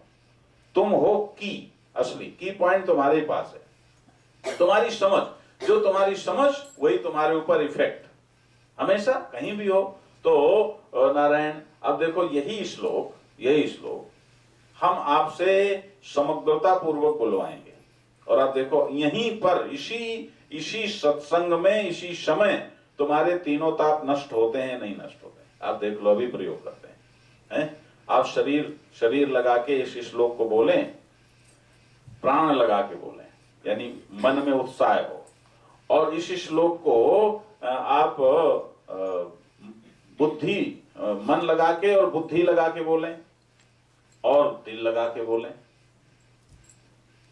तो देखो तुम्हारे ताप नष्ट होते हैं कि नहीं। लेकिन शरीर तो मैं कह दूंगा भाई सीधे बैठो, बैठ जाओगे, हैं, और प्राण भी कहूंगा जरा मुस्कुराओ तो मुस्कुरा भी लोगे, क्योंकि मुस्कुराना ही तुम्हारा स्वभाव है। ध्यान रखना, 40 किलो का मुंह लटकाना ये तुम्हारा स्वभाव नहीं है। तुम्हारी रियलिटी दुखी होना नहीं है, सुखी होना है। तुम्हारी रियलिटी प्रसन्न होना है, ये बात अच्छी तरह से समझ लो। और रियलिटी के बारे में तुम्हें जानना है तो छोटे बच्चे को देखो, छोटा बच्चा भगवान के यहाँ से सीधे आया है और देखो उसमें क्या क्या है? वो खुश रहता है कि नहीं रहता है? बोलो, खुश रहता है, एक्टिव रहता है, आनंद में रहता है, पारदर्शी होता है, जितने अच्छे अच्छे गुण है वो सब उसमें होते हैं। तो इसका मतलब क्या हुआ कि परमात्मा ने तुम्हें एकदम अच्छा करके भेजा है। अब तुम यहाँ गड़बड़ हो जाओ तो कोई क्या करे? तो नारायण वो तुम कर लोगे, मन भी लगा लोगे, दिल भी चलो लगा लोगे, भगवान का मामला है, भगवान से कौन नुकसान होने वाला है, दिल भी लगा लोगे, लेकिन बुद्धि कैसे लगाओगे? ध्यान से सुनो, ध्यान से सुनो। बुद्धि लगाने के लिए तुम्हें इस श्लोक का मीनिंग ठीक ठीक समझना जरूरी है कि नहीं जरूरी है? केवल इतनी मीनिंग से नहीं काम चलेगा, इसकी फिलोसफी समझना जरूरी है, तभी तुम्हारी बुद्धि लगेगी। ध्यान दो, अब देखो मैं तुम्हें बुद्धि लगाने के लिए इसका जरा तत्व समझाता हूं। सच्चिदानंद रूपाय, सच्चिदानंद रूपाय का मतलब है, देखो यदि भगवान के बारे में हम कहें कि भगवान क्या है, भगवान का परिचय तुम जानना चाहो तो ये जो एक पंक्ति है, सच्चिदानंद रूपाय विश्वोत्पत्त्यादि हेतवे, केवल इस एक पंक्ति में भगवान का पूरा परिचय, कंप्लीट इंट्रोडक्शन भगवान का, क्या है भगवान, एक पंक्ति में। कैसे है कि देखो, किसी का परिचय तुम बताते हो तो दो बातें होती हैं। क्या कि एक तो होती है, एक तो परिचय होता है मुख्य परिचय कि भाई ये कौन है? और दूसरा होता है उप परिचय, है ना, उप सब लगा देते हो ना कि भाई ये रजिस्ट्रार है, ये सब रजिस्ट्रार है, ठीक है ना। तो एक मुख्य परिचय और एक उप परिचय। जैसे तुम अपने घर का परिचय देते हो तो मुख्य परिचय क्या है कि देखो भाई हमारे घर का ये नंबर है, इस मोहल्ले में है और ये नंबर है, ये तो हो गया मुख्य परिचय। और वो फिर उप परिचय क्या हुआ कि देखो हमारे घर के अब यहाँ तो नारायण जरा अलग ढंग होगा, लेकिन हमारे यहाँ क्या देखो भाई हमारा घर इस रंग का पुता हुआ है, हमारे घर के दाईं तरफ पानी की टंकी है, हमारे घर के पीछे की साइड में एक बहुत बड़ा पीपल का पेड़ है, ये बताते हो कि नहीं बताते? उससे हम जान लेते हैं। जैसे भगवान राम है कि भाई ये कौन है कि ये राम है, ये राम है, ये भगवान के अवतार हैं, ये आजानुबाहु हैं, राजीव लोचन हैं, ये धनुर्धारी हैं। ये क्या हुआ? राम का मुख्य परिचय हुआ। अब फिर हम कहें कि ये दशरथ नंदन है, दशरथ के और कौशल्या के पुत्र हैं, ये सीता के पति हैं, ये अयोध्या के राजा हैं, ये क्या हुआ? ये उप परिचय हुआ। बात समझ में आ गई कि नहीं आ गई? होता है ना। इसी तरह से यहाँ भगवान के दो परिचय हैं। मुख्य परिचय क्या है कि भगवान सच्चिदानंद है, और उप परिचय क्या है? अब देखो जब भगवान की बात होगी तो भगवान का किसी एक से तो रिलेशन बताएंगे नहीं, पूरे जगत से रिलेशन होगा। और कि भाई ये कैसे हैं भगवान, कि ये सच्चिदानंद है। कि अच्छा इनका उप परिचय क्या है कि ये सारा जो ये जगत तुम्हें दिख रहा है, ये जगत इन्हीं से बना है, ये जगत इन्हीं में स्थित है, और ये जगत इन्हीं में लय हो जाता है। ये जगत से इनका रिलेशन है। ये हुआ उप परिचय। अब बोलो क्या बचा? कुछ बचा भगवान के परिचय के लिए? अब आप जरा इसको समझो। सच्चिदानंद रूपाय, सच्चिद यानी भगवान कैसे हैं कि सच्चिदानंद स्वरूप हैं। अब देखो सच्चिदानंद में तीन शब्द हैं, सत, चित और आनंद। देखो ध्यान से सुनना, ध्यान से सुनना। सत कहते हैं एग्जिस्टेंस को, सत कहते हैं अस्तित्व को, सत कहते हैं अस्थि प्रत्यय के विषय को। अस्थि माने है, इज है। तो जिस चीज को आप जिस चीज में इज लगाओगे तो वो चीज होगी कि नहीं होगी? बोलो होगी। इसी को, इसको ही हमारे यहाँ संस्कृत में अस्थि कहते हैं। तो अस्थि जिसके साथ लगे वो चीज जरूर उसका अस्तित्व होगा। तो अस्थि प्रत्यय का जो विषय है या जो अस्तित्व में है, जो एग्जिस्ट कर रहा है, उस एग्जिस्टेंस का नाम ही है सत। लेकिन ध्यान से सुनना, सत जिस अस्तित्व का नाम है उसमें एक खासियत है। कि क्या खासियत है? कि वह अस्तित्व कभी बदलता नहीं है, कभी मिटता नहीं है, कभी कम ज्यादा नहीं होता है, कभी आता जाता नहीं है, वो एक जैसा रहता है। अब ध्यान देना, तुमने अब तक बहुत सारे अस्तित्व देखे हैं कि नहीं देखे? हर चीज का अस्तित्व है। देखो ये है, ये भी, इसका भी, ये भी एग्जिस्ट कर रहा है कि नहीं कर रहा है? बोलो ये भी एग्जिस्ट कर रहा है। लेकिन अभी लो हमने इसको ऐसे कर दिया तो इसका अस्तित्व जरा और तरह का हो गया। अभी हम इसको टुकड़े टुकड़े कर दें तो इसका अस्तित्व और तरह का हो गया। समझ रहे हो ना? तो ये जो अस्तित्व बदल रहा है वो सत नहीं है। कि सत क्या है? कि सत वो है, ऐसे अस्तित्व का नाम सत है जो कभी भी बदलता नहीं है, कभी भी घटता बढ़ता नहीं है, वो पूर्ण अस्तित्व है। बात पकड़ में आ गई ना? ये है सत। अच्छा, ये परमात्मा है। अब देखो जो नास्तिक लोग हैं ना, जो कहते हैं ईश्वर कहाँ है, ईश्वर हमारी बात नहीं मानता, यहाँ के बच्चों को भी तुम नहीं समझा पाते हो। अब खुद भी समझो तब न समझा पाओ। और ईश्वर ये नहीं किया, ईश्वर ने ये कर दिया, ईश्वर कहाँ है, हमारा ये बिगड़ गया, हमारा वो बिगड़ गया, वो घोटाले करके भी देखो बार बार चुनाव जीत रहा है, ऐसा हो गया, ये तुम कहते हो। ऐसा नहीं है, ध्यान से सुनो। पूरे संसार में हर चीज का एग्जिस्टेंस है कि नहीं है? बोलो। तो पूरे संसार में जितना एग्जिस्टेंस है उस सबको एक यूनिट कर दो तो समझ लो ईश्वर बन गया। वो सत है। क्यों कि तुमने विज्ञान में भी पढ़ा होगा कि जो पदार्थ अविनाशी है, पढ़ा है कि नहीं पढ़ा है, कि मैटर कभी तत्व से नष्ट नहीं होता, उसका रूप बदलता है, न वो कम होता है न ज्यादा होता है, पढ़ा है ना, ये विज्ञान भी मानता है। तो जब आप सारे ब्रह्मांड के सारे एग्जिस्टेंस को एक कर दोगे, एक यूनिट कर दोगे, तो वो पूर्ण हो गया कि नहीं पूर्ण हो गया?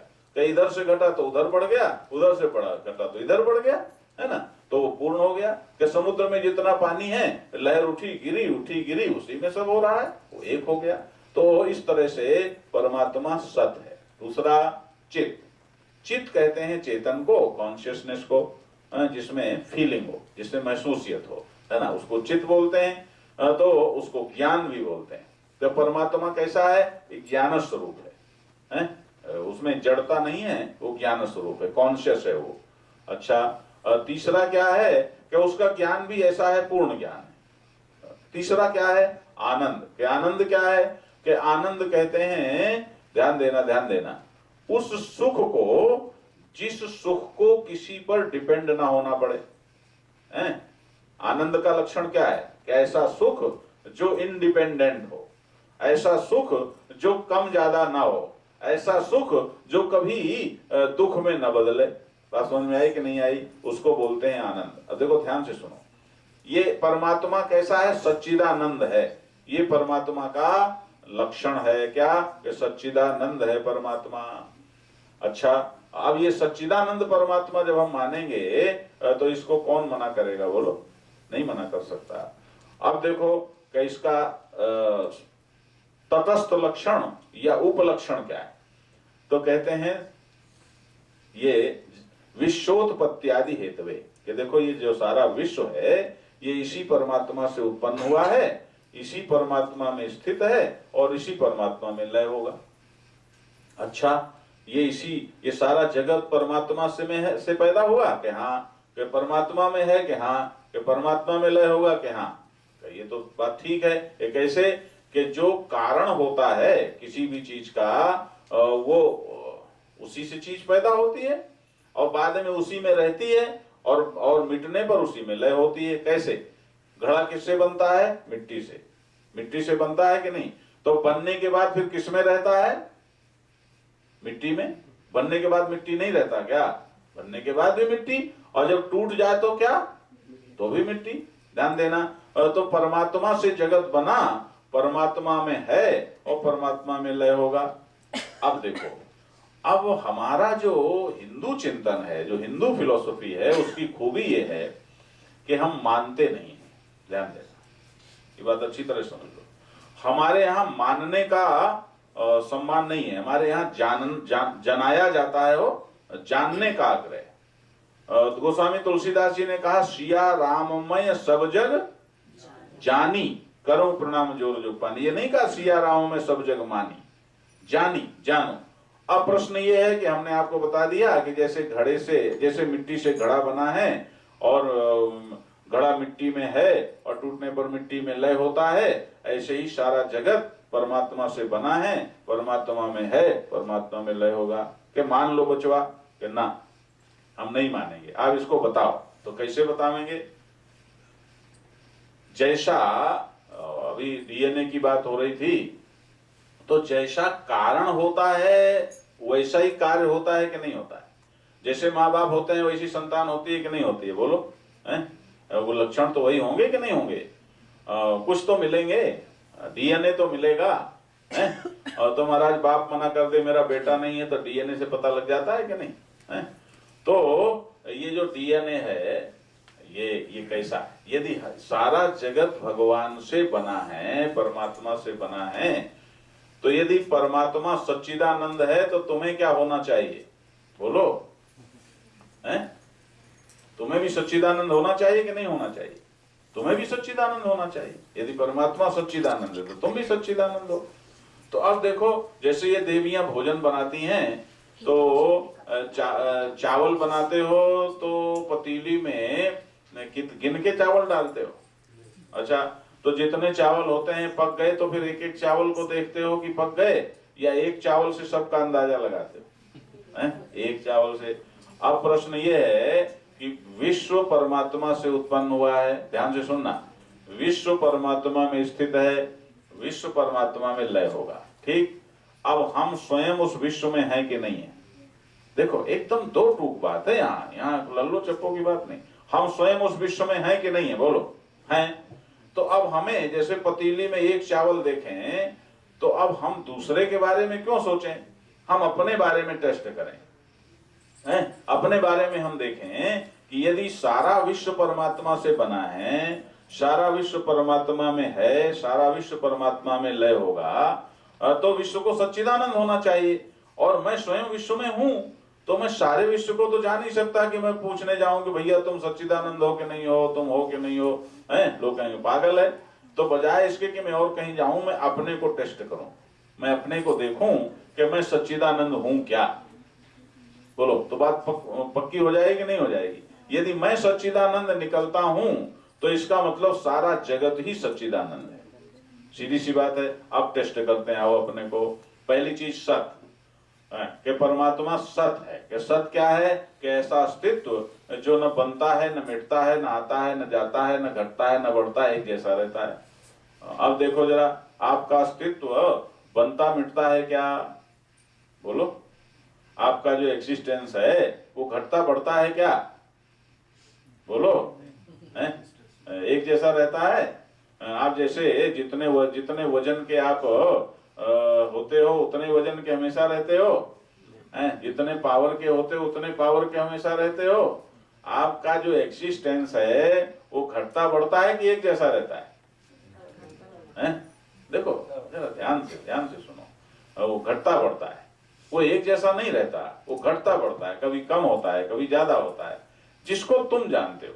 लेकिन अब देखो यहाँ पर ये फिलोसफी की क्लास है हो, तो इसमें अब ये बताओ कि हम किस चीज को मानेंगे, किस चीज को नजीर बनावेंगे। नजीर समझते हो?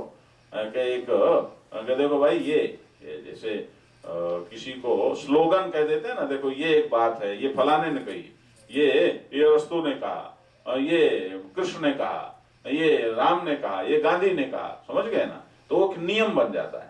तो सवाल ये है कि जो ज्यादा पक्की बात हो उसको लेंगे, कि जो आधी बात कच्ची बात हो उसको लेंगे, हैं? जो पक्की बात हो।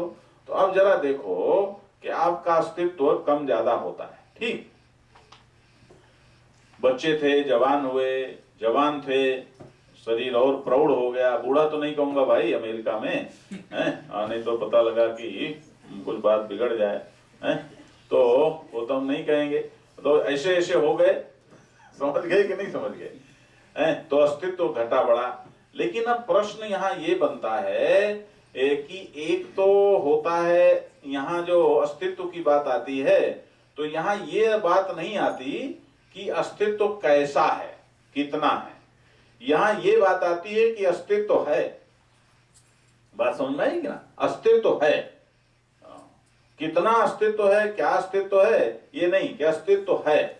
तो क्योंकि भगवान की बात है ना, अभी अभी क्या हमने क्या तुमसे बताया कि पूर्ण अस्तित्व, पूर्ण अस्तित्व। तो सवाल ये है कि जैसे मान लो कहीं पर $1000 रखे हैं, तो उसको $1000 हैं, तो वो 10 जेबों में चले गए या 20 जेबों में चले गए या एक जेब में आ गए, वो कम ज्यादा होते रहेंगे, लेकिन आखिर में तो रहेंगे उतने ही ना। तो परमात्मा का जो अस्तित्व है उसको क्या, कि वो पूर्ण अस्तित्व है? तो हमारे अंदर अस्तित्व कम ज्यादा होता है, ये एक बात हुई। लेकिन क्या कभी ऐसा संभव है कि हमारा अस्तित्व एकदम समाप्त हो जाए? बोलो, तुम कम ज्यादा होते रहे, लेकिन कभी तुम्हें ऐसा लगा कि तुम्हारा अस्तित्व बिल्कुल समाप्त हो गया? बोलो भाई, ऐसा संभव है क्या? ऐसा संभव भी नहीं है। क्यों संभव नहीं है? कि यदि तुम कहो हम तो पैदा हुए, अरे भाई पैदा हुए तो कैसे पैदा हुए? तो देखो जरा, अगर तुम्हारे माँ बाप ने का रजवीर मिला, तो माँ बाप के रजवीर के पहले क्या है कि माँ बाप ने जो अन्न ग्रहण किया, और उनके अस्तित्व से ही तो रजवीर निकला कि नहीं निकला? उस रजवीर से तुम्हारे शरीर का माँ के पेट में निर्माण होना शुरू हुआ। तो उस निर्माण में यही जो माँ खाती है, भोजन करती है, यही जो पंचभूत है माँ के पेट के अंदर, उन्हीं से तुम्हारा शरीर निर्मित हुआ कि नहीं निर्मित हुआ? उन्हीं से निर्मित हुआ और उन्हीं से फिर तुम आ गए। फिर यहाँ खा खा के तुम बड़े मोटे ताजे दुबले पतले जैसे कुछ तुम हो गए। समझ गए कि नहीं समझ गए? तो सवाल ये है कि तुम्हारा जन्म के पहले भी अस्तित्व सिद्ध होता है कि नहीं सिद्ध होता है?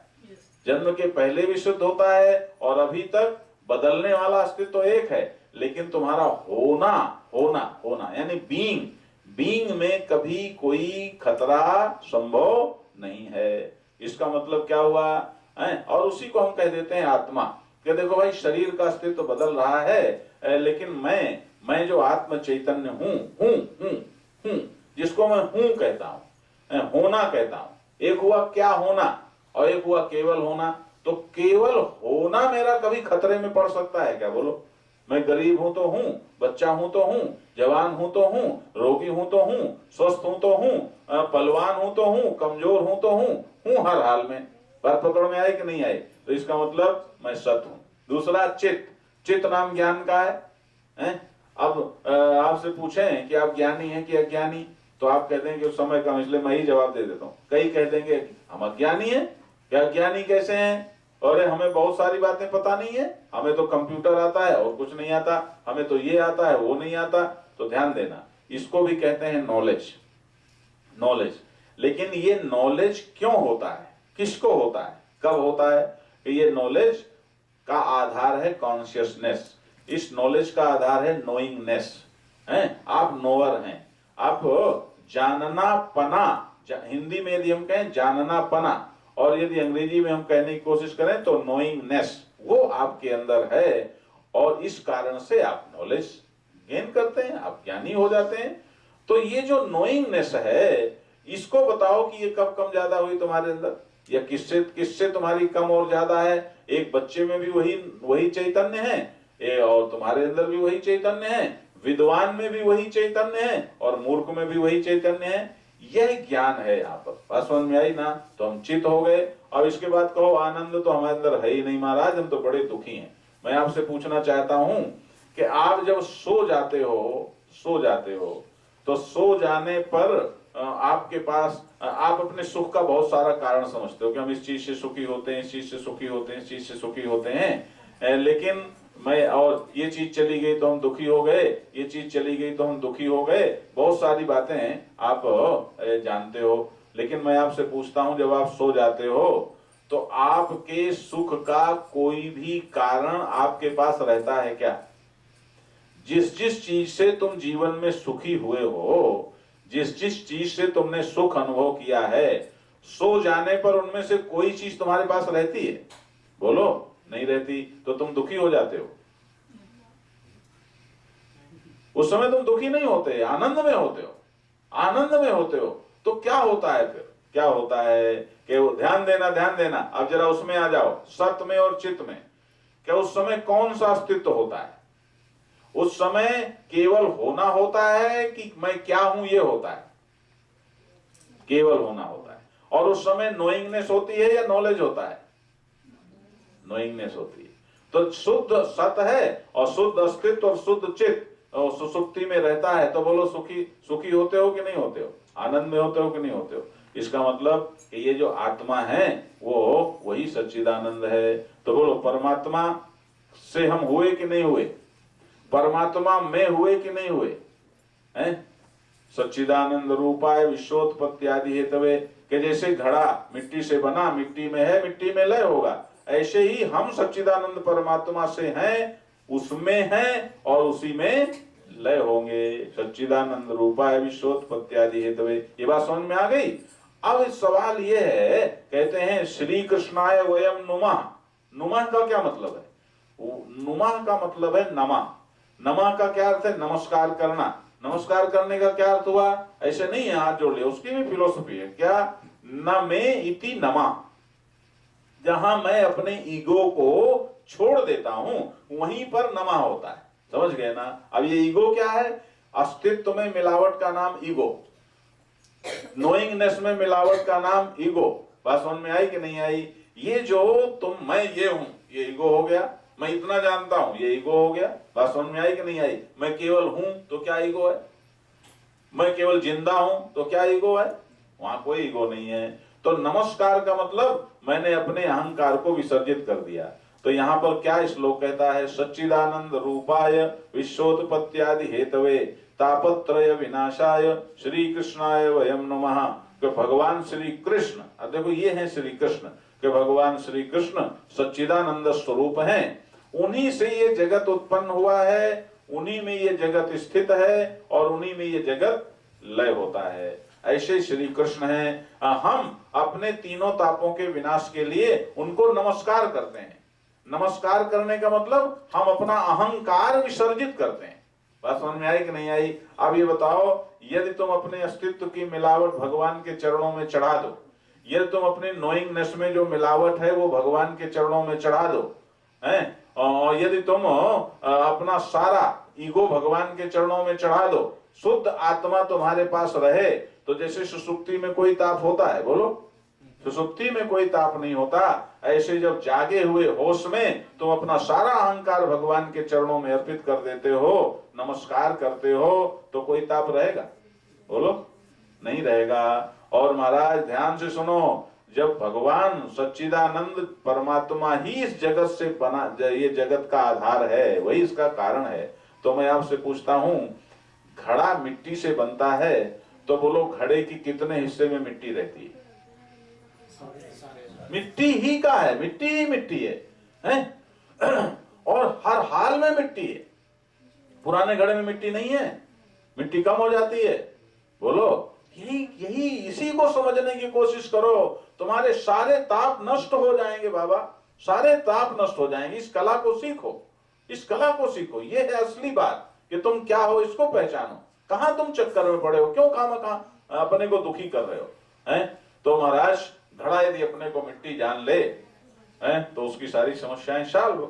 इसी तरह से आप नमस्कार करें भगवान को। और भगवान कैसा है कि जब भगवान आपका कारण है, तो जैसे घड़े में हर तरफ मिट्टी ही लबालब भरी हुई है, वैसे ही ध्यान से सुनना, होश में सुनो, वैसे ही तुम्हारे भीतर है परमात्मा, तुम्हारे बाहर है परमात्मा, तुम्हारे ऊपर है परमात्मा, तुम्हारे नीचे है परमात्मा, तुम्हारे दाएं है परमात्मा, तुम्हारे बाएं है परमात्मा, तुम्हारे आगे है परमात्मा, तुम्हारे पीछे है परमात्मा, तुम्हारे रूप में भी परमात्मा।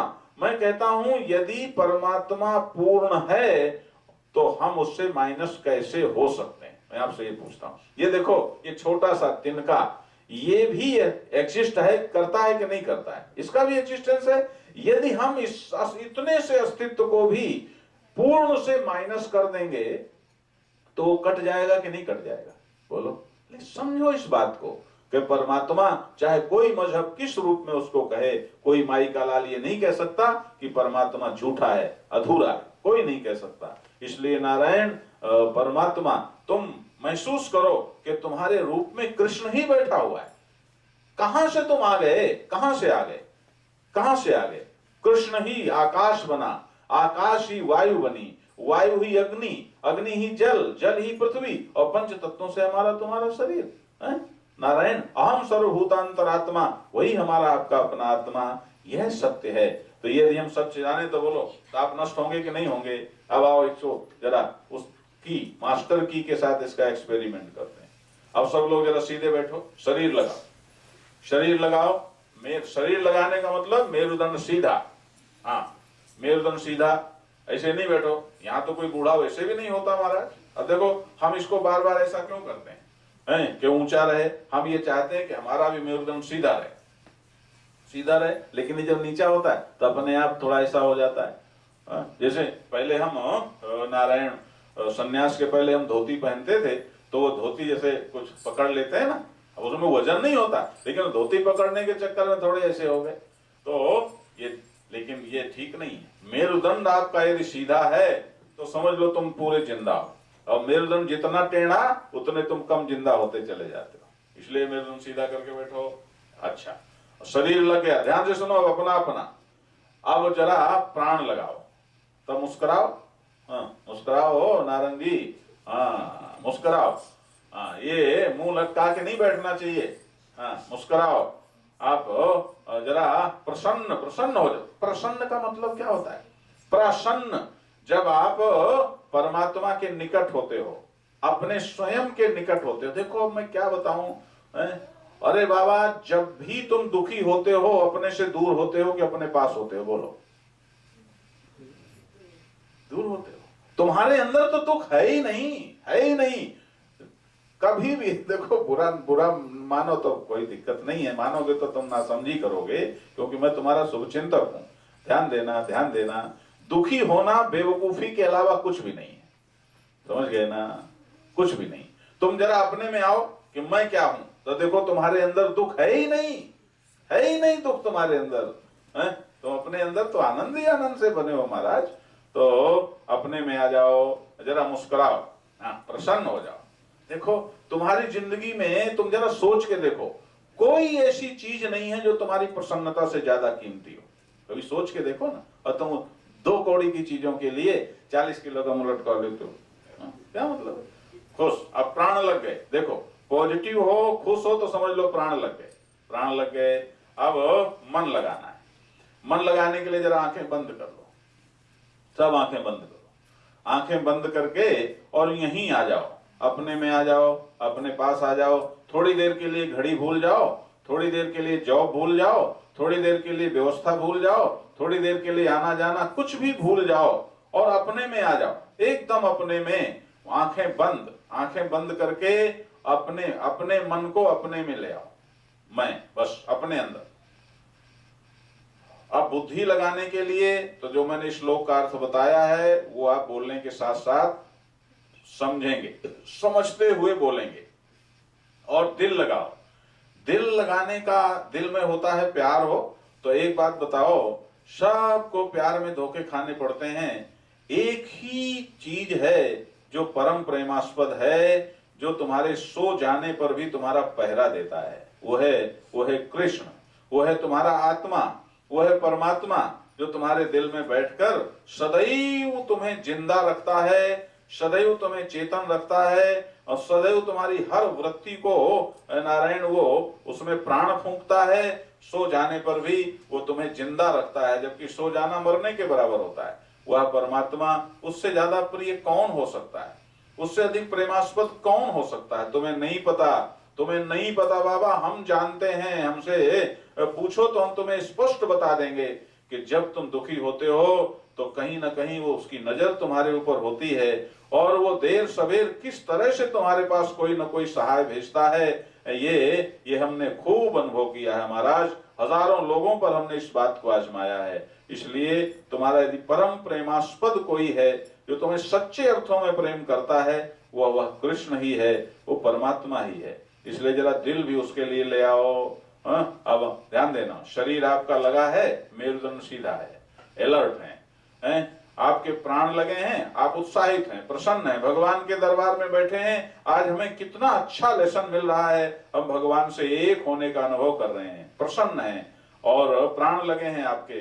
मन एकाग्र है, यहीं पर अपने साथ आपका मन है, आंखें बंद हैं, अपने में हो और बुद्धि श्लोक के साथ लगाएंगे। दिल में भगवान के लिए प्यार ले आए हो। अब देखो मेरे साथ बोलना है और एक एक शब्द बोलने के साथ उसका जो मीनिंग मैंने बताया है उसका भी अनुभव करते चलना है। और उसका अनुभव करने के साथ साथ ये अनुभव करना है कि देखो ये परमात्मा मेरे भीतर बाहर ऊपर नीचे दाएं बाएं चारों तरफ लबालब ठसा ठस समाया हुआ है। कृष्ण ही जगत बन गया है, मैं मेरे रूप में भी जैसे कृष्ण ही बैठा है, ऐसा अनुभव करो। देखो तुम कितने आनंद से भर जाते हो। अब बोलेंगे ओम सच्चिदानंद रूपाय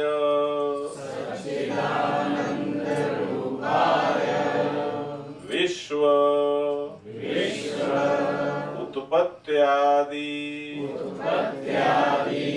हेतवे तापत्रय विनाशाय श्री कृष्णाय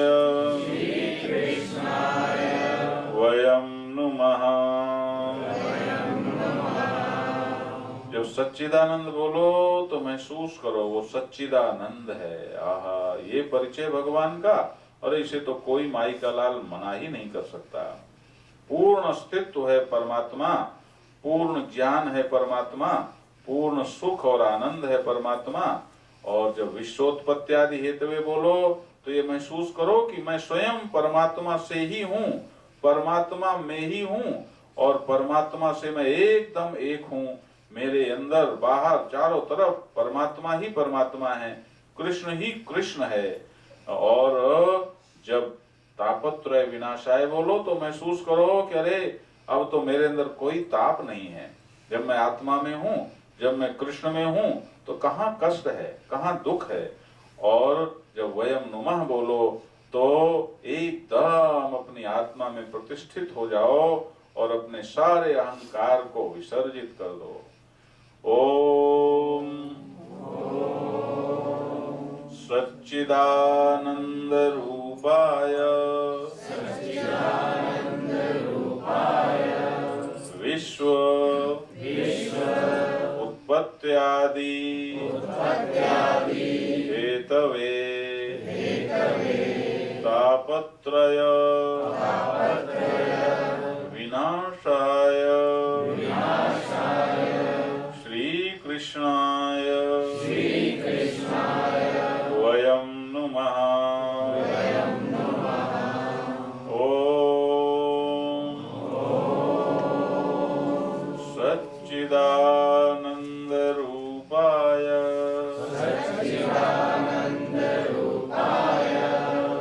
विश्वोत्पत्त्यादि हेतवे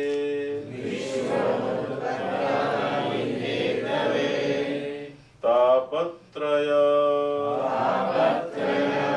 विनाशाय श्री कृष्णाय वयं नुमः। और ध्यान से बोलो ओम सच्चिदानंद रूपाय विश्व उत्पत्त्यादि हेतवे तापत्रय विनाशाय श्री कृष्णाय वयं नुमः। एक बार और पूरी गहराई से श्री कृष्ण से एकदम एक अनुभव करो अपने आप को, एकदम एक। कृष्ण ही कृष्ण है। ओम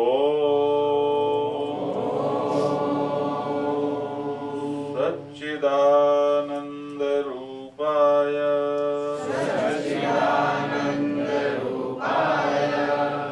विश्व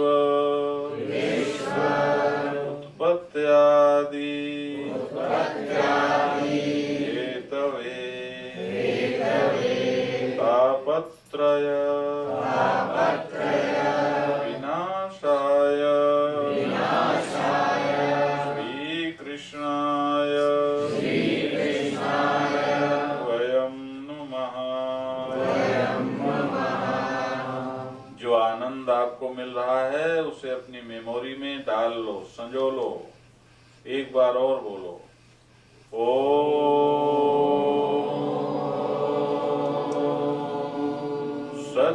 सच्चिदानंद रूपाय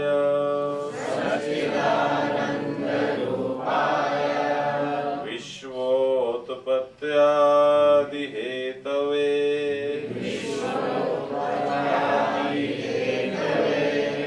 तापत्रय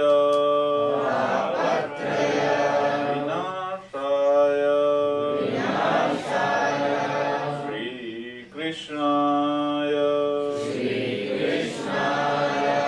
वयं नुमः। इसी स्थिति में कुछ क्षण रहो, एकदम ध्यान में। ऐसा ध्यान करो कि तुम्हारे भीतर बाहर ऊपर नीचे दाएं बाएं कृष्ण ही कृष्ण है, कृष्ण ही जगत है, लबालब ठसा ठस कृष्ण ही कृष्ण और कुछ भी नहीं। तुम्हारे रूप में भी कृष्ण ही है, जो जगह खाली है वहां भी कृष्ण ही है। कृष्ण के अतिरिक्त और अस्तित्व कहां से आया? पूर्ण अस्तित्व, पूर्ण चैतन्य, पूर्ण आनंद।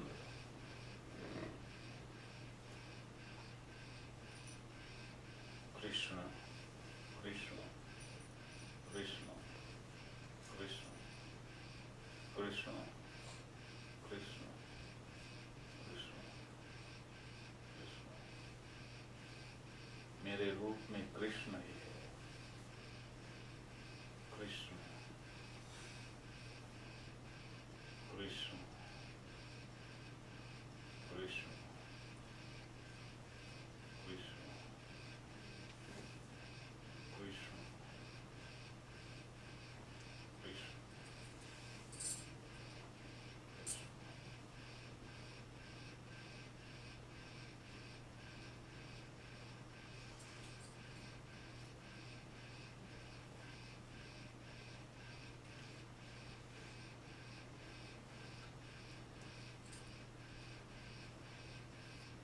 संजो लो इस आनंद को अपने हृदय में, ताकि फिर कभी इस भावधारा में उतर सको। अब लौटो, धीरे धीरे हाथों में घर्षण करो और अपनी आंखें सेंकते हुए आंखें खोलो।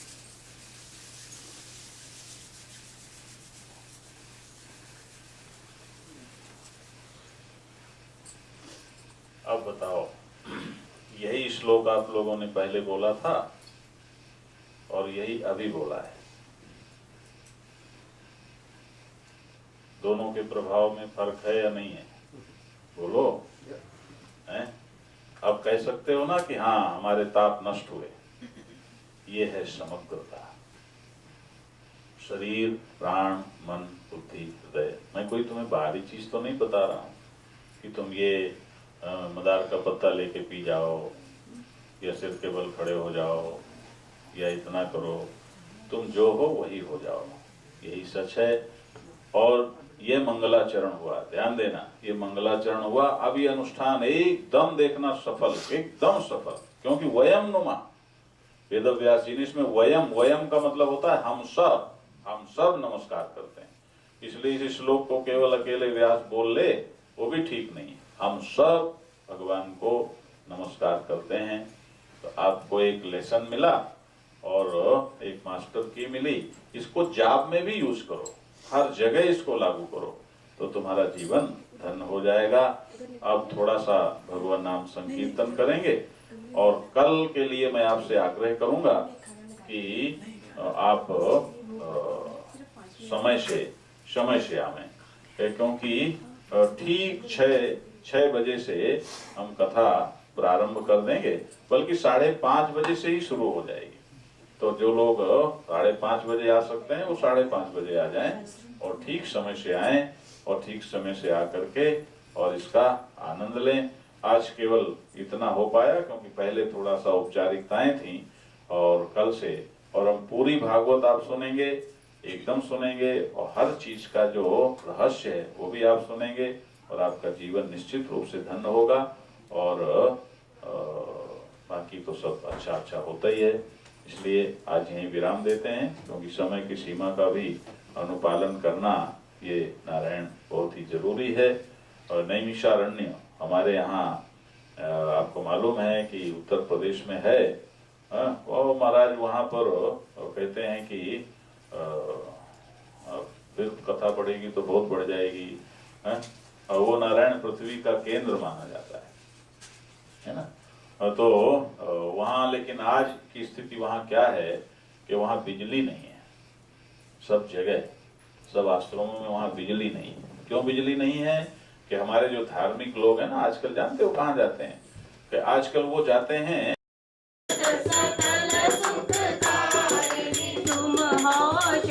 हरि चरित दान की तुम हो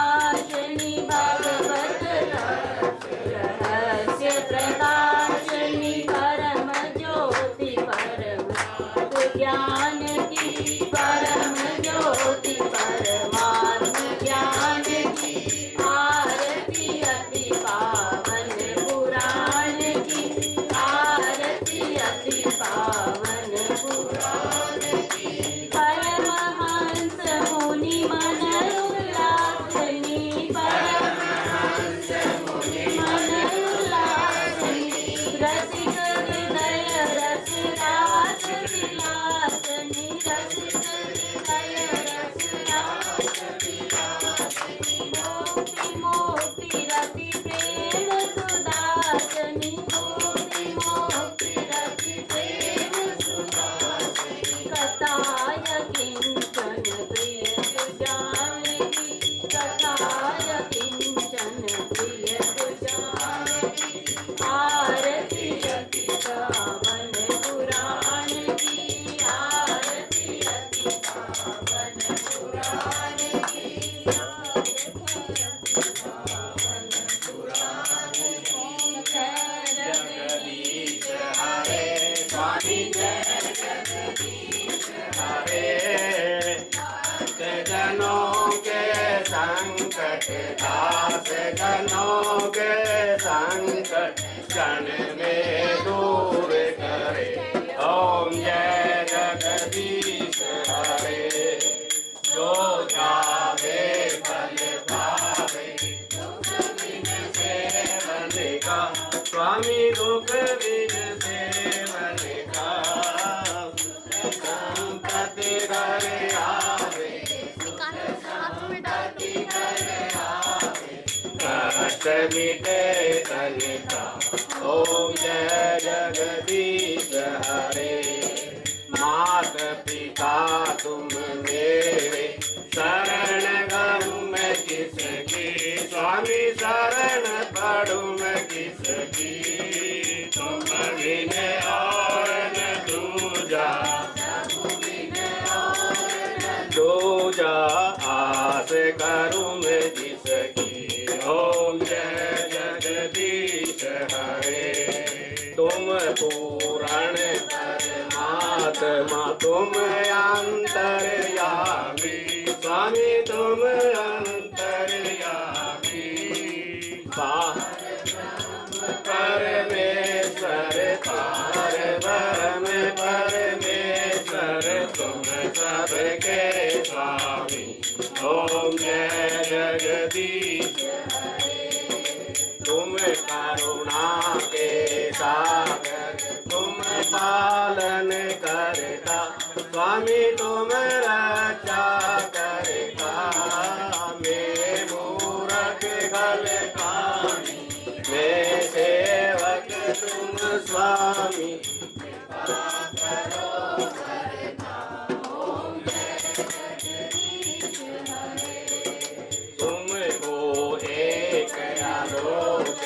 सबके प्राणपति स्वामी सबके प्राणपति मिलो दयालु किस विध मिलो कृपालु तुमको मैं तुमती ओम जय जगदीश हरे दुख हरता ठाकुर तुम मेरे स्वामी रक्षक तुम मेरे अपने हाथ उठाओ दया कर चरण लगाओ द्वार पड़न दे ओम जय जगदीश हरे विष विकार मिटाओ पाप हरो देवा स्वामी कष्ट हरो देवा श्रद्धा भक्ति बढ़ाओ श्रद्धा प्रेम बढ़ाओ संतन की सेवा ओम जय जगदीश हरे तन मन धन सब कुछ तेरा स्वामी सब कुछ है तेरा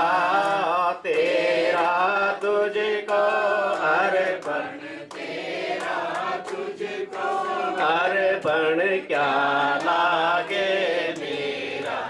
ओम जय जगदीश हरे। श्याम सुंदर जी की आरती जो कोई नर गावे, स्वामी प्रेम सहित गावे। कहत शिवानंद स्वामी, कहत हरिहर स्वामी, मन वांछित फल पावे। ओम जय जगदीश हरे। जगदीश हरे।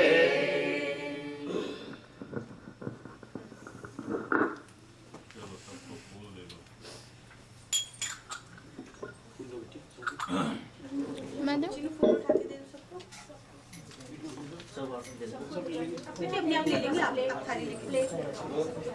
ओम यज्ञेन यज्ञमेव यजन्त देवास्तानि धर्माणि प्रथमान्यासन् तेहनाकं महिमानः सचन्त यत्र पूर्वे साध्याः सन्ति देवाः। ओम राजाधिराजाय प्रसह्य साहिने नमो वयं वैश्रवणाय कुर्महे।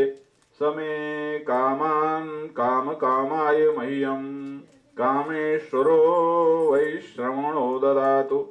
ओम स्वस्ति साम्राज्यं भोज्यं स्वराज्यं वैराज्यं पारमेश्वरो राज्यं महाराज्यमाधिपत्यो मयं समन्त पर्यायी स्यात्। सार्वभौमः सार्वायुष आन्तादापराधात्।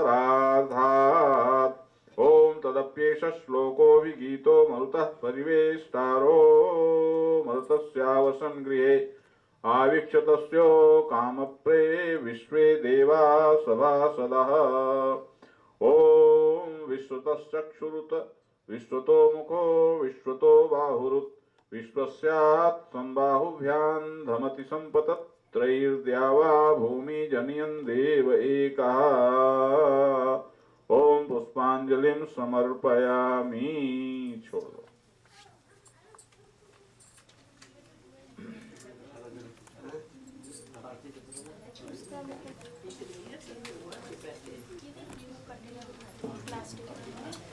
बहुत अच्छा, बहुत ही सभी प्रबुद्ध लोग हैं, इसलिए हमें भी कथा सुनाने में बहुत आनंद मिलता है। यहाँ सब प्रबुद्ध लोग और अच्छे विद्वान लोग आते हैं। कल समय से आए। धर्म की अधर्म का प्राणियों में विश्व का, भारत माता की, गौ माता की।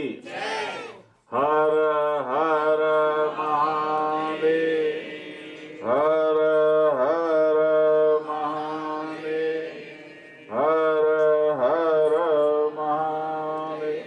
जय जय श्री राधे।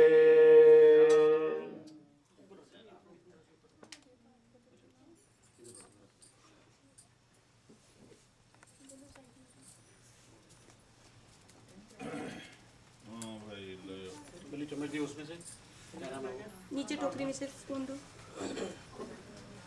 अंदर से बड़ा।